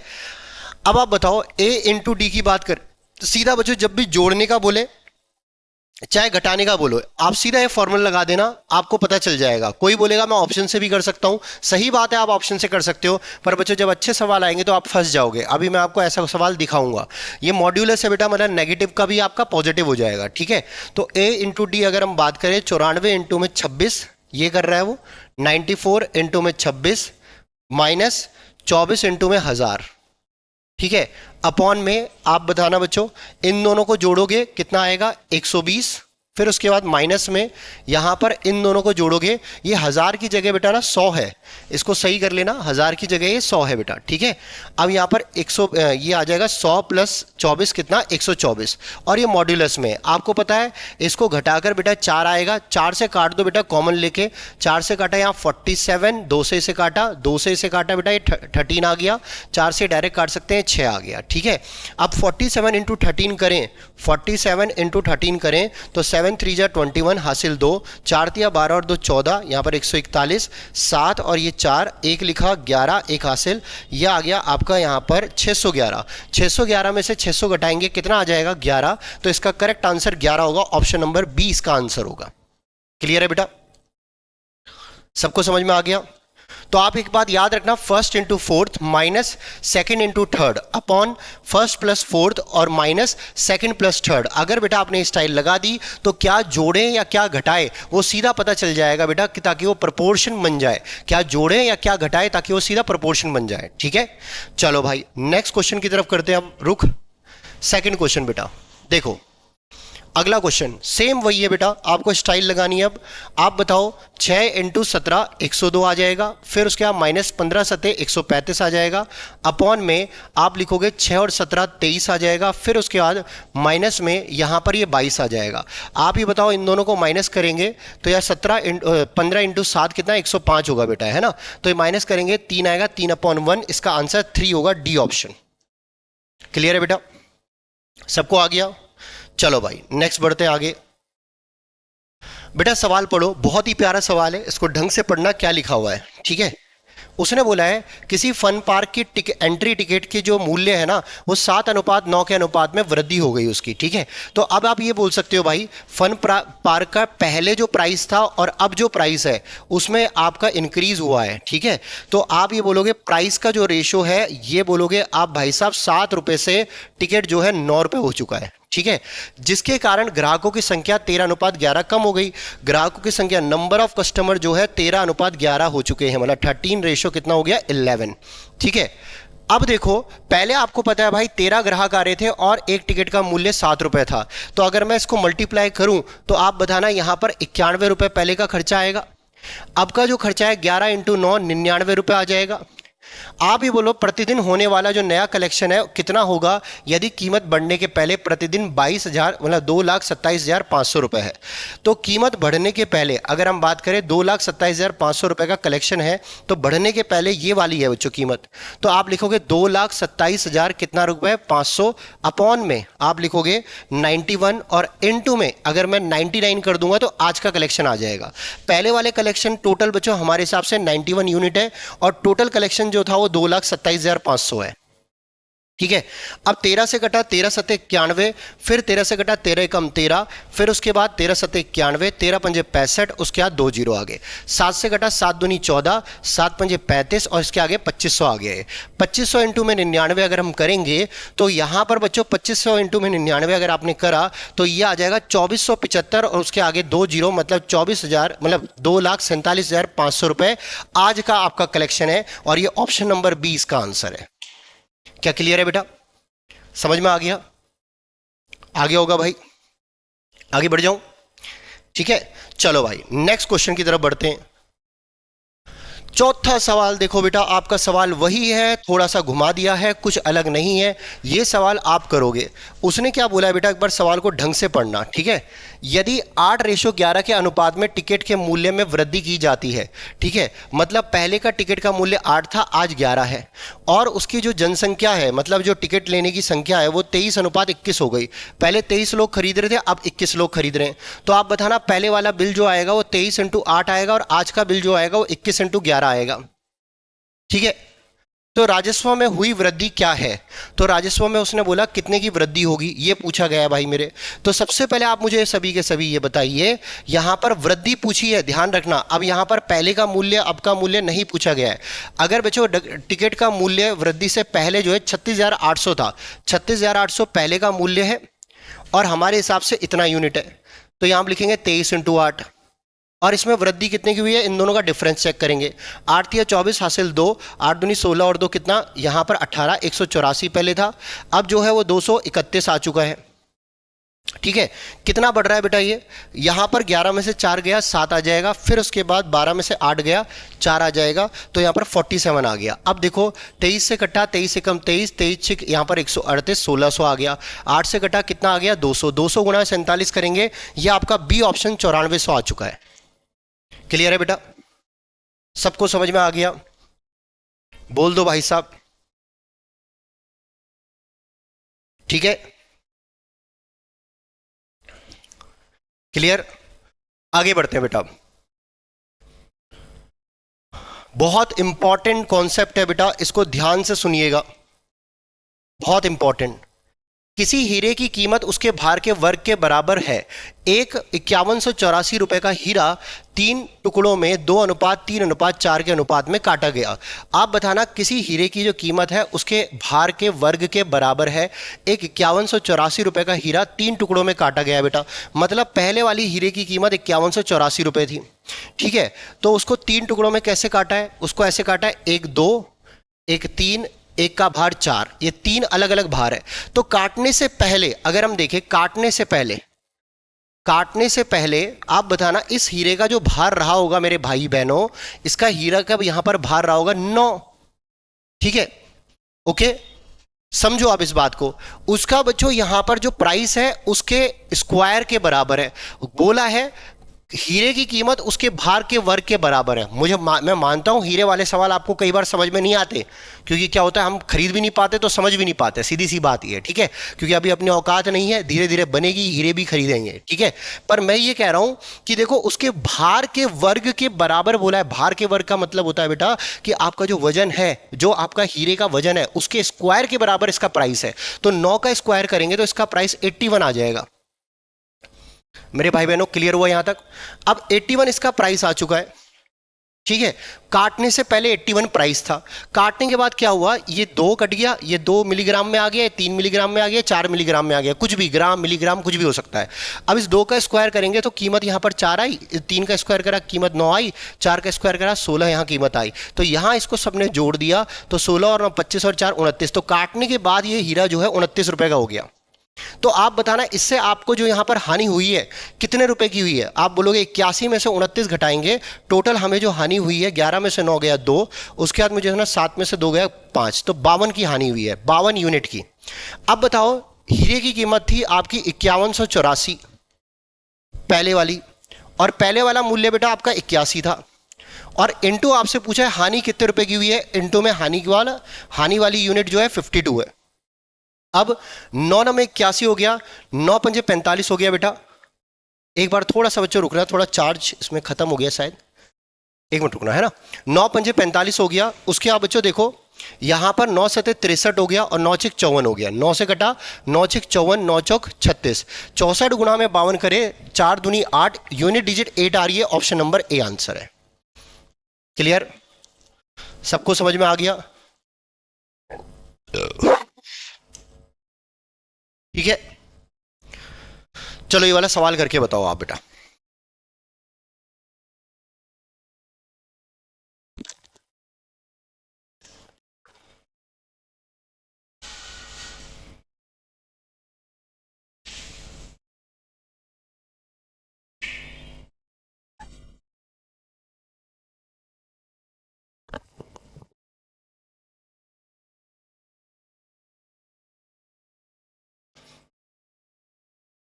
हाँ बेटा, करो बच्चों से फटाफट से।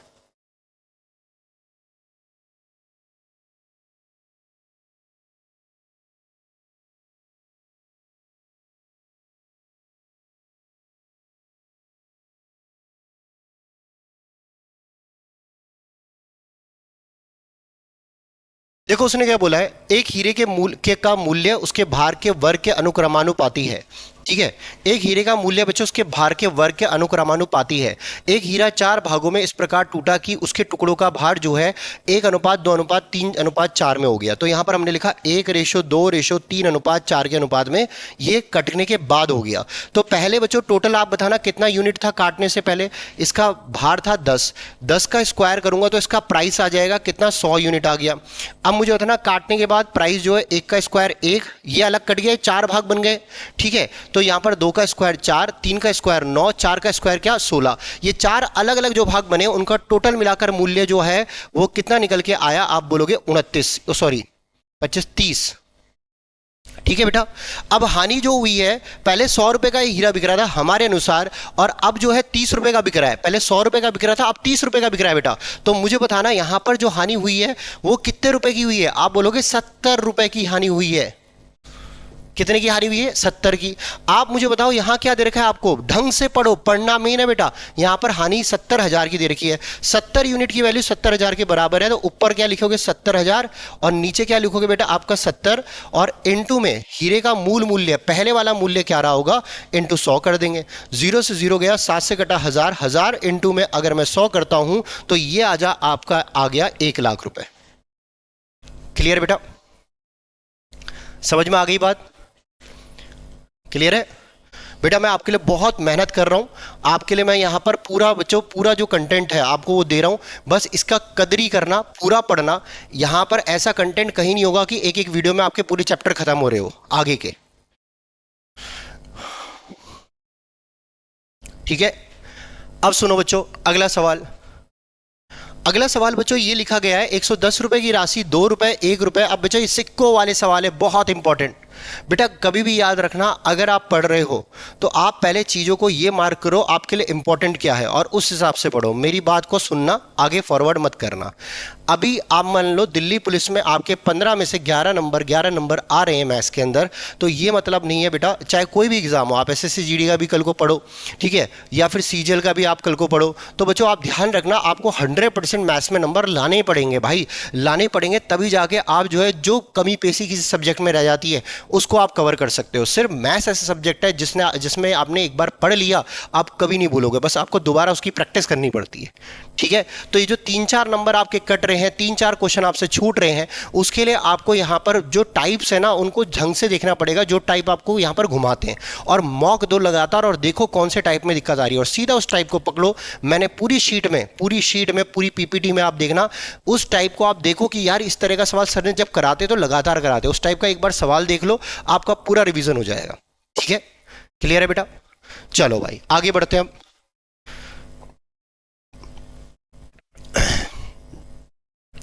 110 रुपए की राशि 2 रुपए, 1 रुपए और 50 पैसे के सिक्कों के रूप में है। 110 रुपए की राशि बेटा एक तो 2 रुपए के रूप में है, फिर 1 रुपए के रूप में है, फिर 50 पैसे के रूप में है, ठीक है, जिनका अनुपात क्रम से 1:2:3 है। बेटा 110 रुपए अमाउंट दे रखा है और ये सिक्कों का रेशो दे रखा है, नंबर ऑफ कॉइन्स का रेशो दे रखा है। आपको ये पता है भाई, ये 2 रुपए का एक सिक्का, 1 रुपए का 2 सिक्का और यहां पर 50 पैसे के 3 सिक्के, तो यहां पर ये नंबर ऑफ कॉइन का रेशो है, नंबर ऑफ कॉइन का, ठीक है। अब आती है बात बेटा, ये सिक्के वाले सवाल में कई बच्चे घूमते हैं। आप खुद सोचो, अगर आपके पास 2 रुपए के एक सिक्का है तो आपके पास रुपए कितने होंगे? 2 रुपए। ये बेटा कॉइन है और ये आपका प्राइस में मैं इसे चेंज कर रहा हूं। 2 रुपए का एक सिक्का तो टोटल अमाउंट जो 2 रुपए हो गई इसकी, 2 रुपए वाले की। 1 रुपए के 2 सिक्के तो टोटल अमाउंट 2 रुपए हो गई।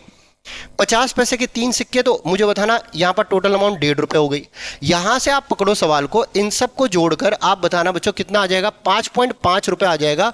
5.5 रुपए हमारे हिसाब से आ रहा है। इस 5.5 रुपए की वैल्यू जो है वो 110 के बराबर है। तो एक यूनिट की वैल्यू बेटा क्या होगी? 110 बटे में 5.5 और इनटू में आपसे बोला है 50 पैसे के सिक्कों की संख्या कितनी होगी, तो 50 पैसे के सिक्कों की संख्या मुझे बताना, सिक्कों की संख्या इनटू हम 3 कर देंगे, पॉइंट हटाया ऊपर 0 लगा, 55 से कटा कितने बार? 20 बार, और 20 तिया कितना आ गया? 60। समझ में आ गई बात? क्लियर? बोलो। चलो भाई नेक्स्ट क्वेश्चन, 8वां क्वेश्चन देखो बेटा आप, यह सवाल और मजेदार।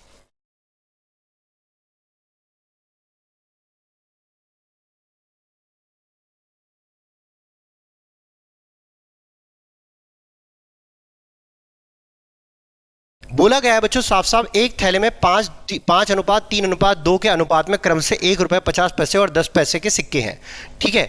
आप मुझे बताओ बच्चों, एक थैले में 1 रुपए का एक सिक्का है, 50 पैसे का एक सिक्का है और 10 पैसे का एक सिक्का है, ठीक है। ये जो है वो 5:3:2 में है, ओके। ये सिक्कों का रेशियो है, नंबर ऑफ क्वाइन है बेटा ये, ठीक है। अब आप बताना इसमें रुपीस का, ये प्राइस का जो रेशो आएगा वो क्या आएगा? 5 रुपए बच्चों, 1 रुपए के 5 सिक्के तो 5 रुपए हो गए, 50 पैसे के 3 सिक्के 1.5 रुपए हो गए, 10 पैसे के 2 सिक्के 20 पैसे हो गए, 20 पैसे का मतलब 0.20 हो गया। इन सब को जोड़ोगे तो टोटल आपका अमाउंट बन गया 6.7, और 6.7 रुपीज जो है वो आप खुद बताना बच्चों किसके बराबर आ गए? 20.1 रुपए के। तो एक यूनिट की वैल्यू बेटा क्या होगी? 20.1 बटे में 6.7 और इनटू में एक यूनिट की वैल्यू आ गई। 50 पैसे के सिक्कों की संख्या पूछी है, जो पर वही नीचे, और जो चीज निकालनी है हमें निकालनी है 50 पैसे के सिक्कों की संख्या, इनटू में आप लिखोगे 3, पॉइंट से पॉइंट गया 67 से कटा 3 बार, 3 तिया कितना हो गया? 9, मतलब ये 9 सिक्के होंगे। इसका ऑप्शन नंबर बी आंसर होगा। क्लियर है बेटा? आ गया भाई? चलो भाई नेक्स्ट क्वेश्चन की तरफ आते हैं अब। बेटा इसमें ना सिक्के वाले सवालों में प्लीज बेटा थोड़ा और प्रैक्टिस कर लेना, अच्छे सवाल और भी हैं इसमें सिक्के वाले सवालों में, ठीक है ना। ऐसा नहीं कि इन सवालों से ही हो जाएगा, आप प्रैक्टिस शीट में जाके इसको पूरा करना,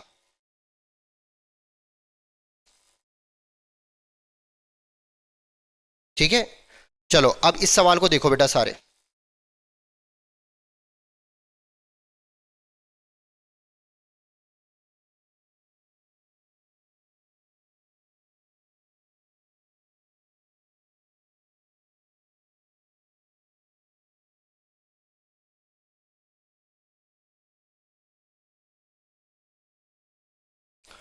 देखो बेटा,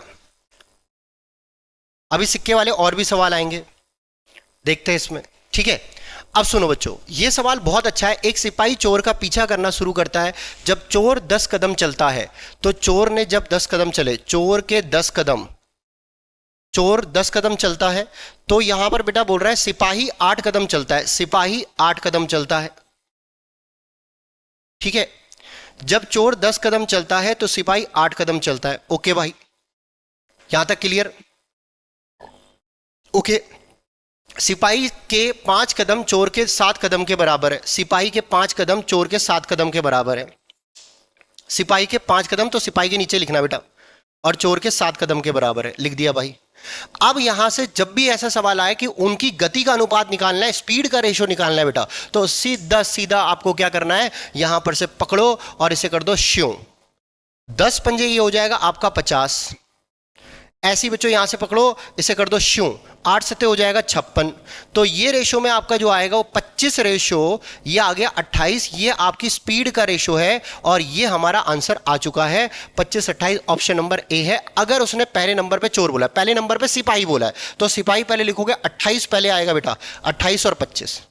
जो पहले बोला होता है उसका अनुपात पहले आएगा, जो बाद में बोला होता है उसका अनुपात बाद में आएगा। तो सिपाही और चोर बोला है तो सिपाही पहले है 28 और चोर बाद में है 25। समझ में आ गई बात? कोई व्यक्ति अगर सोचता है सर इसको मेथड से कैसे करना है, तो सुनना। चोर के 10 कदम, चोर के 10 कदम, एक कदम की दूरी हमें नहीं पता, इज इक्वल टू है यहां पर सिपाही के 8 कदम। तो आप बताना चोर रेशो सिपाही देखेंगे तो ये क्या आ जाएगा, 8 रेशो 10, 2 चौक 8, 2 पंजे 10। ठीक है, तो ये आपको पता चल गया भाई, ये इनके किसका रेशो है, डिस्टेंस का रेशो है भाई। ओके, फिर उसने ये भी बोला हुआ है सिपाही के 5 कदम चोर के 7 कदम के बराबर है। ठीक है, सिपाही के 5 कदम चोर के 7 कदम के बराबर है, तो उनकी गति का वैल्यू वो निकालनी है। अब मैं कहता हूं बेटा देखो, आप इस तरीके से करोगे लंबा ही जाएगा सवाल, आप इसी तरीकों को रहने दो। अभी आप देखना, इसको आगे और करूंगा तो पहले मुझे बराबर करना पड़ेगा और बराबर करने के बाद आगे सॉल्व करना पड़ेगा। तो इसको आप इसी से करो, जब इस सवाल को पूछेगा तो उसका रूप यही होगा, और गति का अनुपात पूछेगा तो सीधा क्रॉस मल्टीप्लीकेशन कर देना। ओके, अभी मैं भूल गया था कि मैराथन क्लास चल रही है, वन शॉट वाली चल रही है, नहीं तो मैं पूरा इसको लंबा ले जाता भाई। ठीक है, अगला सवाल बच्चों ऐसा ही है, ये तुम्हें करना है, इसका आंसर तुम निकाल के बताओगे। ठीक है, ये वाला सवाल एक बहुत ही इंपॉर्टेंट सवाल है, इसको ढंग से पढ़ लीजिए बेटा, आप सभी के सभी पढ़ो इसे ढंग से।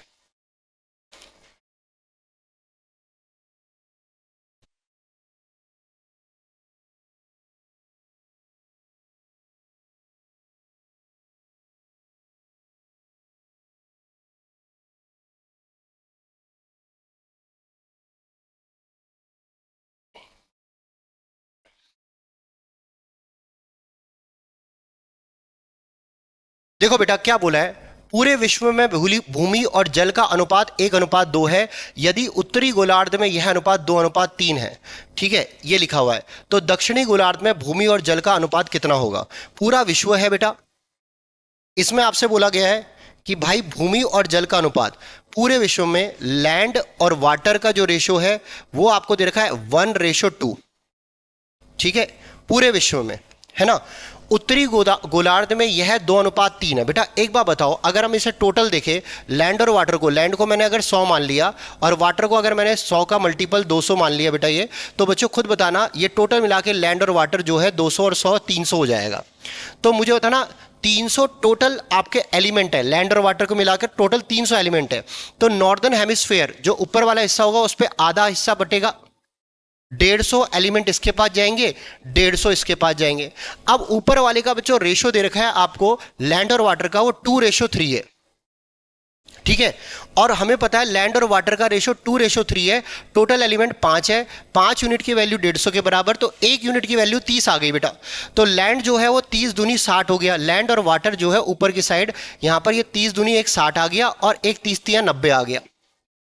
ओके बेटा। अब इसमें से आप बताना टोटल लैंड था 100, 100 में से 60 ऊपर चला गया तो नीचे कितना आएगा, तो नीचे वाले का ही रेशो पूछा है लैंड और वाटर का। 100 में से 60 अगर लैंड ऊपर चला गया तो नीचे बच्चों 40 आ जाएगा भूमि। और ऐसी पानी की बात करें 200 में से पानी ऊपर 90 चला गया तो इसके पास कितना आएगा 110। अब ये बताओ 0 से 0 गया कितना रेशो आ जाएगा 4:11। इसका correct answer option number D है।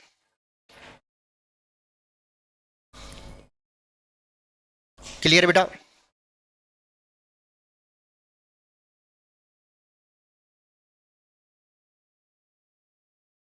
चलो भाई मेरे भाई बहनों नेक्स्ट क्वेश्चन की तरफ। अगला क्वेश्चन देखो।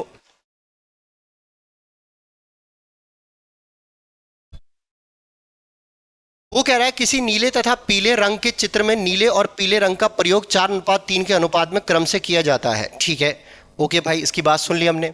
किसी चित्र में बेटा नीले तथा पीले रंग के चित्र में यहां पर 4:3 के अनुपात में यहां पर रंगा जाता है। यदि ऊपरी हिस्से में नीले और पीले रंग का अनुपात, हम इस चित्र को ऐसे ही मान लेते हैं भाई कि गोल है, ये जैसे भी मानो ऊपर के हिस्से में आधा आएगा नीचे के हिस्से में आधा आएगा। ठीक है, आप ही बताओ नीला मतलब ब्लू और पीला मतलब येलो। टोटल बच्चों यहां पर ये है 4:3। ओके, ब्लू को हमने मान लिया 400 और यहां पर येलो को मान लिया 300। ये टोटल एलिमेंट जो है वो 700 हो गया। 700 का आधा ऊपर 350 आएगा और नीचे भी एलिमेंट टोटल 350 जाएंगे। ऊपर रंग 350, नीचे भी रंग 350। अब ये बताओ बच्चों यदि ऊपर के हिस्से में नीले और पीले रंग का अनुपात 2:3 है तो मतलब ब्लू और येलो का रेशो बच्चों ऊपर के हिस्से में जो है वो 2:3 है, तो 2:3 आ गया। 2 और 3 कितना हो जाएगा 5 यूनिट की वैल्यू 350 के बराबर, तो 1 यूनिट की वैल्यू 70 हो जाएगी। तो ब्लू और येलो अगर हम बात करें 70 दूनी कितना होगा 140, 70 तिया कितना होगा 210। ठीक है, ब्लू जो है टोटल मिलाकर 400 था, 400 में से ऊपर 140 चला गया तो नीचे क्या आएगा 260 आएगा। इसी प्रकार येलो ऊपर जो टोटल था 300 था, ऊपर 210 चला गया, नीचे आ गया 90। 0 से 0 गया, ये आ गया 26:9, ऑप्शन नंबर सी।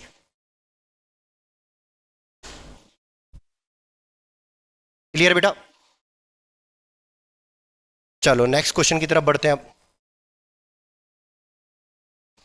कई बार बेटा ये सवाल फ्रैक्शन में आएगा, तो एक बार इस सवाल को फ्रैक्शन वाला सवाल भी देखना बेटा आप। इसमें इसमें एक बार फ्रैक्शन वाला सवाल भी देखना। लाल और हरे रंग के एक रंगीन तस्वीर में लाल और हरे रंग का उपयोग क्रम से 2:3 के अनुपात में किया जाता है। ठीक है बच्चों, यहां पर 2:3 के अनुपात में यहां पर हमने इसका प्रयोग किया। टोटल मिलाकर हमने बोल दिया भाई ये 500 है, क्योंकि ये 200 था, ये 200 मान लिया और ये 100 का मल्टीपल 300 मान लिया। तो 500 में से ऊपर 250 जाएगा, नीचे भी 250 जाएगा। पर बच्चों अब ऊपर की साइड उसने बोला है कि लाल और हरे रंग का जो उपयोग है वो ऊपर की साइड 5:4 में किया गया।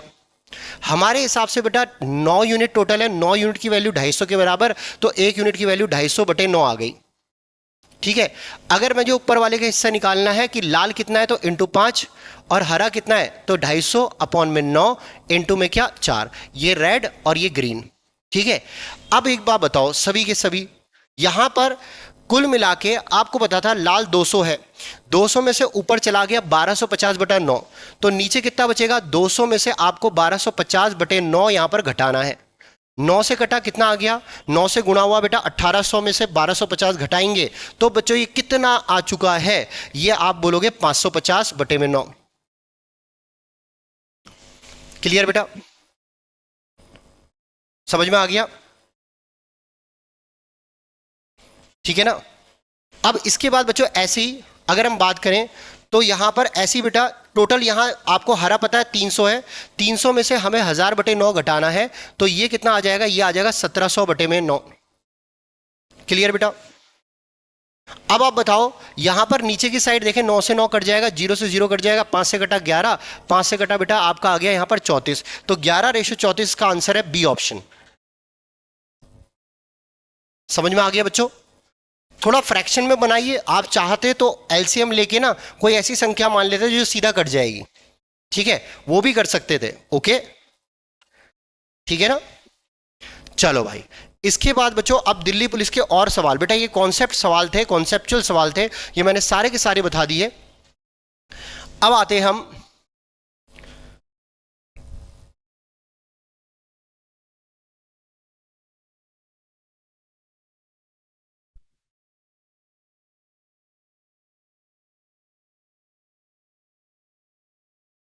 चलो भाई ये हो गया।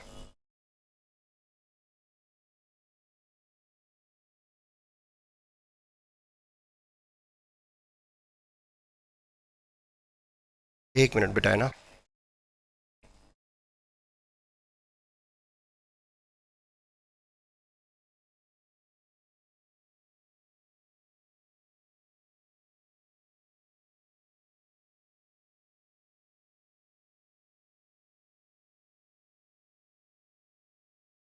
इसमें हम इस सवाल में चल रहे थे।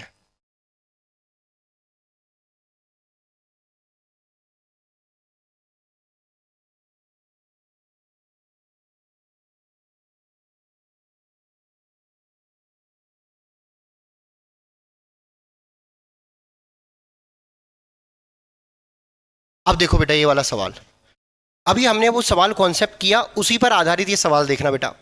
अब कई लोग बोलेंगे कि सर जी हम जो है इन सवालों को तो ऑप्शन से कर सकते थे, पर बेटा क्या ये सवाल ऑप्शन से हो सकता है? नहीं हो सकता, और बाय ऑप्शन होगा ही नहीं। अभी पढ़ना अभी कराया बेटा, जस्ट अभी मैंने इससे पहले आपको इससे 2 टाइप या 3 टाइप पहले यही बताया था।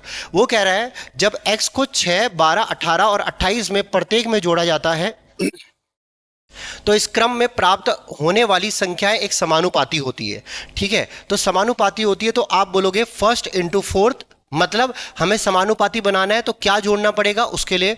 फर्स्ट इंटू फोर्थ मतलब 28 गुणा में 6, और माइनस में आप बोलोगे बेटा 18 इंटू में 12, और अपॉन में इन दोनों को जोड़ दोगे बेटा वो 34 आएगा, और इन दोनों को जोड़ोगे 30 आएगा। डिफरेंस 4 का है, 4 से कटेगा ये 7 बार, 4 से कटेगा ये 3 बार, ये आया 42 और ये आया 54। 42 और 54 को अगर हम घटाएंगे तो बेटा वो 12 आएगा, तो इसका मतलब वो संख्या 12 आ चुकी है।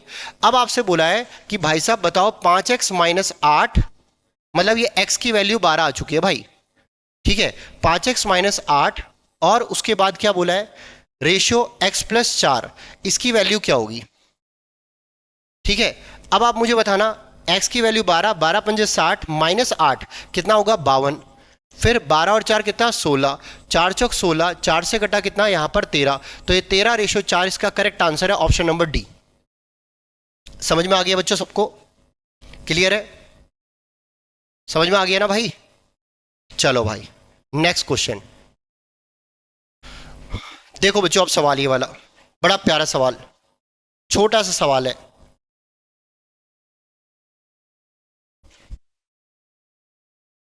उसने बोला है बेटा एक विद्यालय में गणित, भौतिकी और कंप्यूटर साइंस की सीटें 7:8:9 के अनुपात में थी। ठीक है, इन सीटों में क्रम से 60%, 50% और 70% की वृद्धि किए जाने का प्रस्ताव है। बेटा मतलब एक थी 7 रेशो में, एक थी आपकी यहां पर 8 रेशो में 8 है, फिर उसके बाद एक थी 9 रेशो में। ठीक है, इन सीटों में क्रम से 60%, 50% और 70% की वृद्धि किए जाने का प्रस्ताव है। तो बेटा एक बार बताओ, एक सीट में 60% की वृद्धि हुई तो 7 इंटू में 160 बटे में 100 होगा पहले में। दूसरे में बच्चों आपको बोला गया है कितने की वृद्धि हुई? 50 की, तो ये 8 इंटू 150 बटे 100 होगा। फिर तीसरे में आपको बोला गया है भाई यहां पर बच्चों आपकी वृद्धि जो हुई है वो 70% की हुई है, तो इंटू 170 बटे 100। अब इसको सबको सॉल्व कर दो बच्चों, 100 से 100 से 100 गया, 0 से 0 से 0 गया। अब क्या कट रहा है इसके अलावा? क्या ये सब 3 से कट रहे हैं? नहीं। 16 सते 112, एक ही ऑप्शन बी ऑप्शन। क्लियर बेटा? सिंपल सा सवाल था। ठीक है, चलो भाई आगे बढ़ते हैं।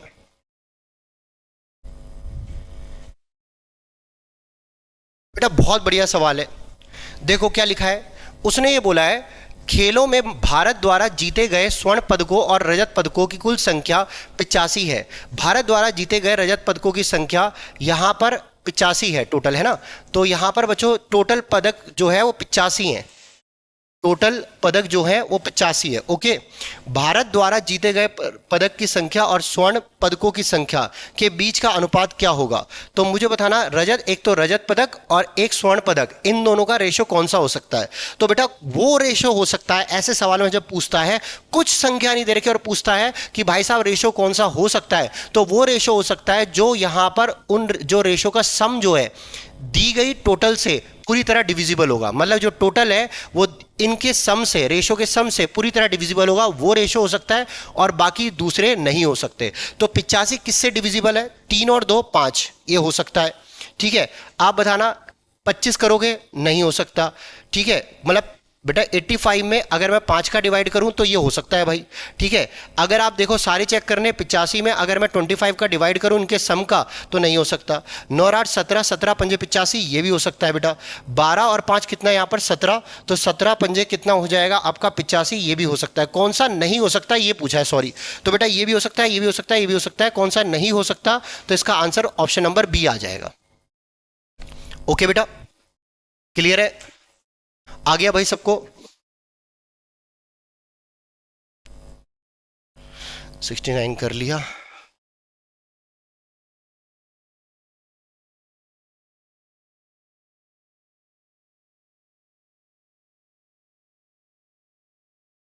ये भी हो जाएगा, इजी है बेटा। ये देखो आप इसे फटाफट से पढ़ना इसे। बच्चों वो कह रहा है इस सीरीज का अनुक्रम 1 3 6 10 के छठे और सातवें पद का अनुपात क्या होगा? पहला पद 1 है, दूसरा 3 है, उसके बाद 6 है, उसके बाद 10 है। क्या सिस्टम चल रहा है? पहले 2 का डिफरेंस, फिर 3 का डिफरेंस, फिर 4 का डिफरेंस, अगला 5 का डिफरेंस, ये 15 आएगा, फिर 6 का डिफरेंस 21 आएगा, फिर उसके बाद बच्चों यहाँ पर 7 का डिफरेंस 28 आएगा, फिर उसके बाद बच्चों यहाँ पर 8 का डिफरेंस 36 आएगा। तो पहली संख्या, दूसरी, तीसरी, चौथी, पांचवी, छठी, सातवीं, आठवीं। तो यहाँ पर छठे और सातवीं की बात करें, पहली, दूसरी, तीसरी, चौथी, पांचवी, छठी और सातवीं, तो बेटा 21 रेशो आप बोलोगे कितना आ जाएगा? 28। तो 7 या 21, 7 चौक 28, तो ये 3 रेशो 4 इसका करेक्ट आंसर होगा, ऑप्शन नंबर बी। ठीक है बेटा, क्लियर है बेटा? वो ये वाला सवाल देख लो बेटा, लास्ट सवाल आज का, और ये आपका रेशो प्रोपोर्शन पूरा खत्म हो गया। पूरी वीडियो ढंग से देख लेना, ठीक है? ये तुम्हारा काम है बेटा। और आप जितनी मेहनत कर रहे हो, जो रोज के रोज वीडियो देख रहे हैं और जीके पढ़ रहे हैं बेटा, तो आपको पहले बेस्ट ऑफ लक। आप अच्छे से पढ़ते रहिए। यही टाइम होता है जिसमें सबसे ज़्यादा बच्चे आगे बढ़ता है, ये ध्यान रखना। ऐसा मत सोचना मेरे पे 20 से 25 दिन पढ़े हैं, 20 से 25 दिन में क्या होगा। हाँ, जिन्होंने कोर्स बिल्कुल नहीं कर रखा वो कुछ नहीं कर सकते, पर जिन्होंने थोड़ा बहुत पढ़ रखा है बेटा, तो वही ध्यान के चले। मतलब अगर उनका 80% सिलेबस क्लियर है, क्योंकि बेटा कभी भी सिलेबस किसी का 100% क्लियर नहीं होता।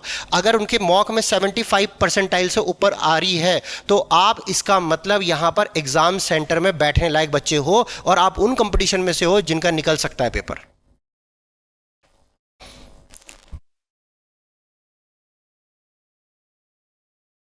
ठीक है, किसी भी बेटा टेस्ट को देने के लिए उसकी परसेंटाइल होना जरूरी है। अब देखो बच्चों क्या लिखा है, ए, बी और सी अपने टेलीफोन के बिल का भुगतान 3:5:7 के अनुपात में करने के लिए सहमत होते हैं। ए पहले माह के बिल पर 400 रुपए का भुगतान करता है, बी दूसरे माह के बिल पर 560 रुपए का भुगतान करता है, और सी जो है तीसरे माह के बिल पर 840 रुपए का भुगतान करता है। अगर हम ये टोटल देखें बेटा, एक है 400 रुपए देता है ए, बी देता है बेटा आपके 560 रुपए, ठीक है, और सी देता है यहां पर 840 रुपए। इन सबको जोड़ोगे बेटा तो टोटल बिल क्या दे रहे हैं? 0, 10 हासिल 1, 8 5 13 4 17 और एक क्या 18। टोटल मिलाकर ए, बी और सी मिलाकर बेटा यहां पर जो है 1800 रुपए दे रहे हैं। कितने दे रहे हैं? 1800। ठीक है ना, क्लियर है? तो उसने बोला खाते का समायोजन करने के लिए, मतलब सेम लाने के लिए बी को कितनी धनराशि का भुगतान करना होगा। अब एक बात बताओ, सभी के सभी बी को भुगतान करना है ज्यादा, मतलब बी ने गलत भुगतान किया है भाई साहब, ढंग से भुगतान नहीं किया है। ओके, पूरा भुगतान नहीं किया है उसने। तो आप ये बोल सकते हैं एक बार के लिए ए ने भुगतान पूरा किया है, थोड़ी देर के लिए मान लेते हैं। ए की यूनिट कितनी है? 3। और वैसे ए को कितना दे रखा है? 400। ओके, ठीक है। तो ए की 3 यूनिट है और ए ने कितना रुपया भुगतान कर रखा है? 400। तो एक 3 यूनिट की वैल्यू बेटा 400 के बराबर आ गई, तो 1 यूनिट की वैल्यू 400/3 आ गई। और इनटू में अगर हम टोटल कर दें तो टोटल बिल का भुगतान पता चल जाएगा। 7 और 5 12 और 3 कितना? 15। तो मुझे बताना यहां पर ये 15 आया, 3 से कटा, मुझे बताना बच्चों ये कितना? 5। और ये एक्चुअल में बेटा भुगतान करना था 2000 रुपए। ठीक है। इस 2000 में से बी का हिस्सा कितना रहा होगा? अगर वो बेटा सही करते भुगतान सब अपने अपने हिसाब से। ये बेटा ये कह रहा है कि भाई साहब ये बोला गया ए बी और सी को पहले कुछ अमाउंट था और उसमें से ना ए बी और सी को 3 5 7 के रेशो में पैसा देना था। उसने बोला बी ने भाई साहब पूरा भुगतान नहीं करा है, तो उस पूरा भुगतान करने के लिए पैसा कितना और देना पड़ रहा है। तो बेटा बी ने पूरा भुगतान नहीं करा, तो हमने थोड़ी देर के लिए मान लिया ए और सी ने पूरा भुगतान करा। आप बोलोगे सर यस। तो आपने क्या करा? 3 यूनिट की वैल्यू ये तो पक्का हो गई पहले की, ये पहले की बात कर रहा हूं जो सही भुगतान किया था पहले वाला। 3 यूनिट की वैल्यू बेटा कितनी हो गई पहले? अगर हम देखें 3 यूनिट की वैल्यू 400 हो गई, तो मुझे बताना पहले आपका टोटल भुगतान जो करना था 2000 करना था। उस 2000 में से बी का हिस्सा कितना था? बी को कितना रुपए देना था? उस 2000 में से बी को कितना रुपए देना था? 2000 अपॉन में यहां पर बी का हिस्सा 5।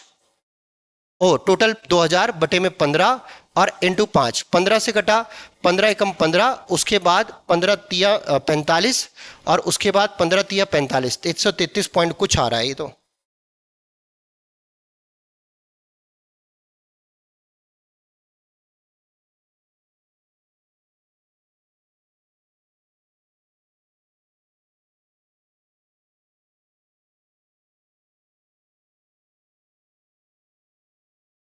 हेलो।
बेटा देखो ये सवाल देखो, अब है ना, बहुत अच्छा सवाल है। ए, बी और सी अपने टेलीफोन के बिल का भुगतान इस रेशियो में करना चाह रहे हैं। तो अब मुझे बताना, इस रेशियो में बनाने के लिए ए ने 400 रुपये भुगतान करा, ठीक है, बी ने 560 रुपये को भुगतान करा, और सी ने भाई साहब यहां पर जो है, आप खुद देखना कितने का भुगतान करा, ये करा 840 रुपये का। यही बोला है बेटा। अब उसने ये बोला है बी दूसरे माह के बिल के लिए 560 रुपये देता है, ओके। खाते के समायोजन मतलब इस अनुपात में लाने के लिए बी को कितनी धनराशि देनी पड़ेगी। आप क्या करो, सबसे पहले बेटा टोटल देख लो, टोटल कितना है। टोटल आप मुझे बताना, जो भुगतान हुआ है वो 1800 रुपये हुआ है, सबको जोड़ो 1800 ही आ रहा होगा, ठीक है। उस 1800 को इस रेशियो में बांटना है, तो अपॉन में अगर मैं यहां पर कर दूं आपका 7 5 12 और 3 15, और इनटू में अगर मैं कर दूं बेटा 5, तो यहां पर बी की वैल्यू आ जाएगी 5 या 15, 3 से कटा, तो बी को बच्चों यहां 600 रुपये देना पड़ेगा इसमें से। तो अगर बी को यहां पर 600 रुपये देना पड़ेगा, उस 600 रुपये में आपको इतना तो पता चल गया होगा बेटा, बी ने 560 रुपये दिए हैं, तो मतलब कम दिए या फिर ज़्यादा दिए हैं, ये कम ही दिए होंगे। अगर ज़्यादा दिए होते तो बोलता कितने रुपए कम करना पड़ेगा, ठीक है। पर बच्चों मान लो उसने कम पैसे दिए, तो उसकी जगह किसी और को देने पड़े वो पैसे। तो इसलिए ऐसा मत सोचना वो रेशियो में कुछ और चीज, मतलब प्रैक्टिकली आप देखोगे ना, ये सवाल ये है कि बी ने यहां पर कितना भुगतान और करना है ताकि वो इस रेशियो में लिया है। तो हम इस रेशियो में सीधा बी को लिया है कि बी की वैल्यू इस रेशियो में 600 रुपये आनी चाहिए, और है कितनी 560। तो आप बोलोगे कितने रुपए और देने पड़ेंगे, 40 रुपये। इसका आंसर 40 रुपये आ गया। ओके बेटा, तो ये आपकी रेशियो प्रपोर्शन की क्लास खत्म हुई, और मैं ये पूरा पढ़ा चुका हूं बेटा आपको, और ये चैप्टर पूरा खत्म हो चुका है। मिलते हैं आपको अगली क्लास में।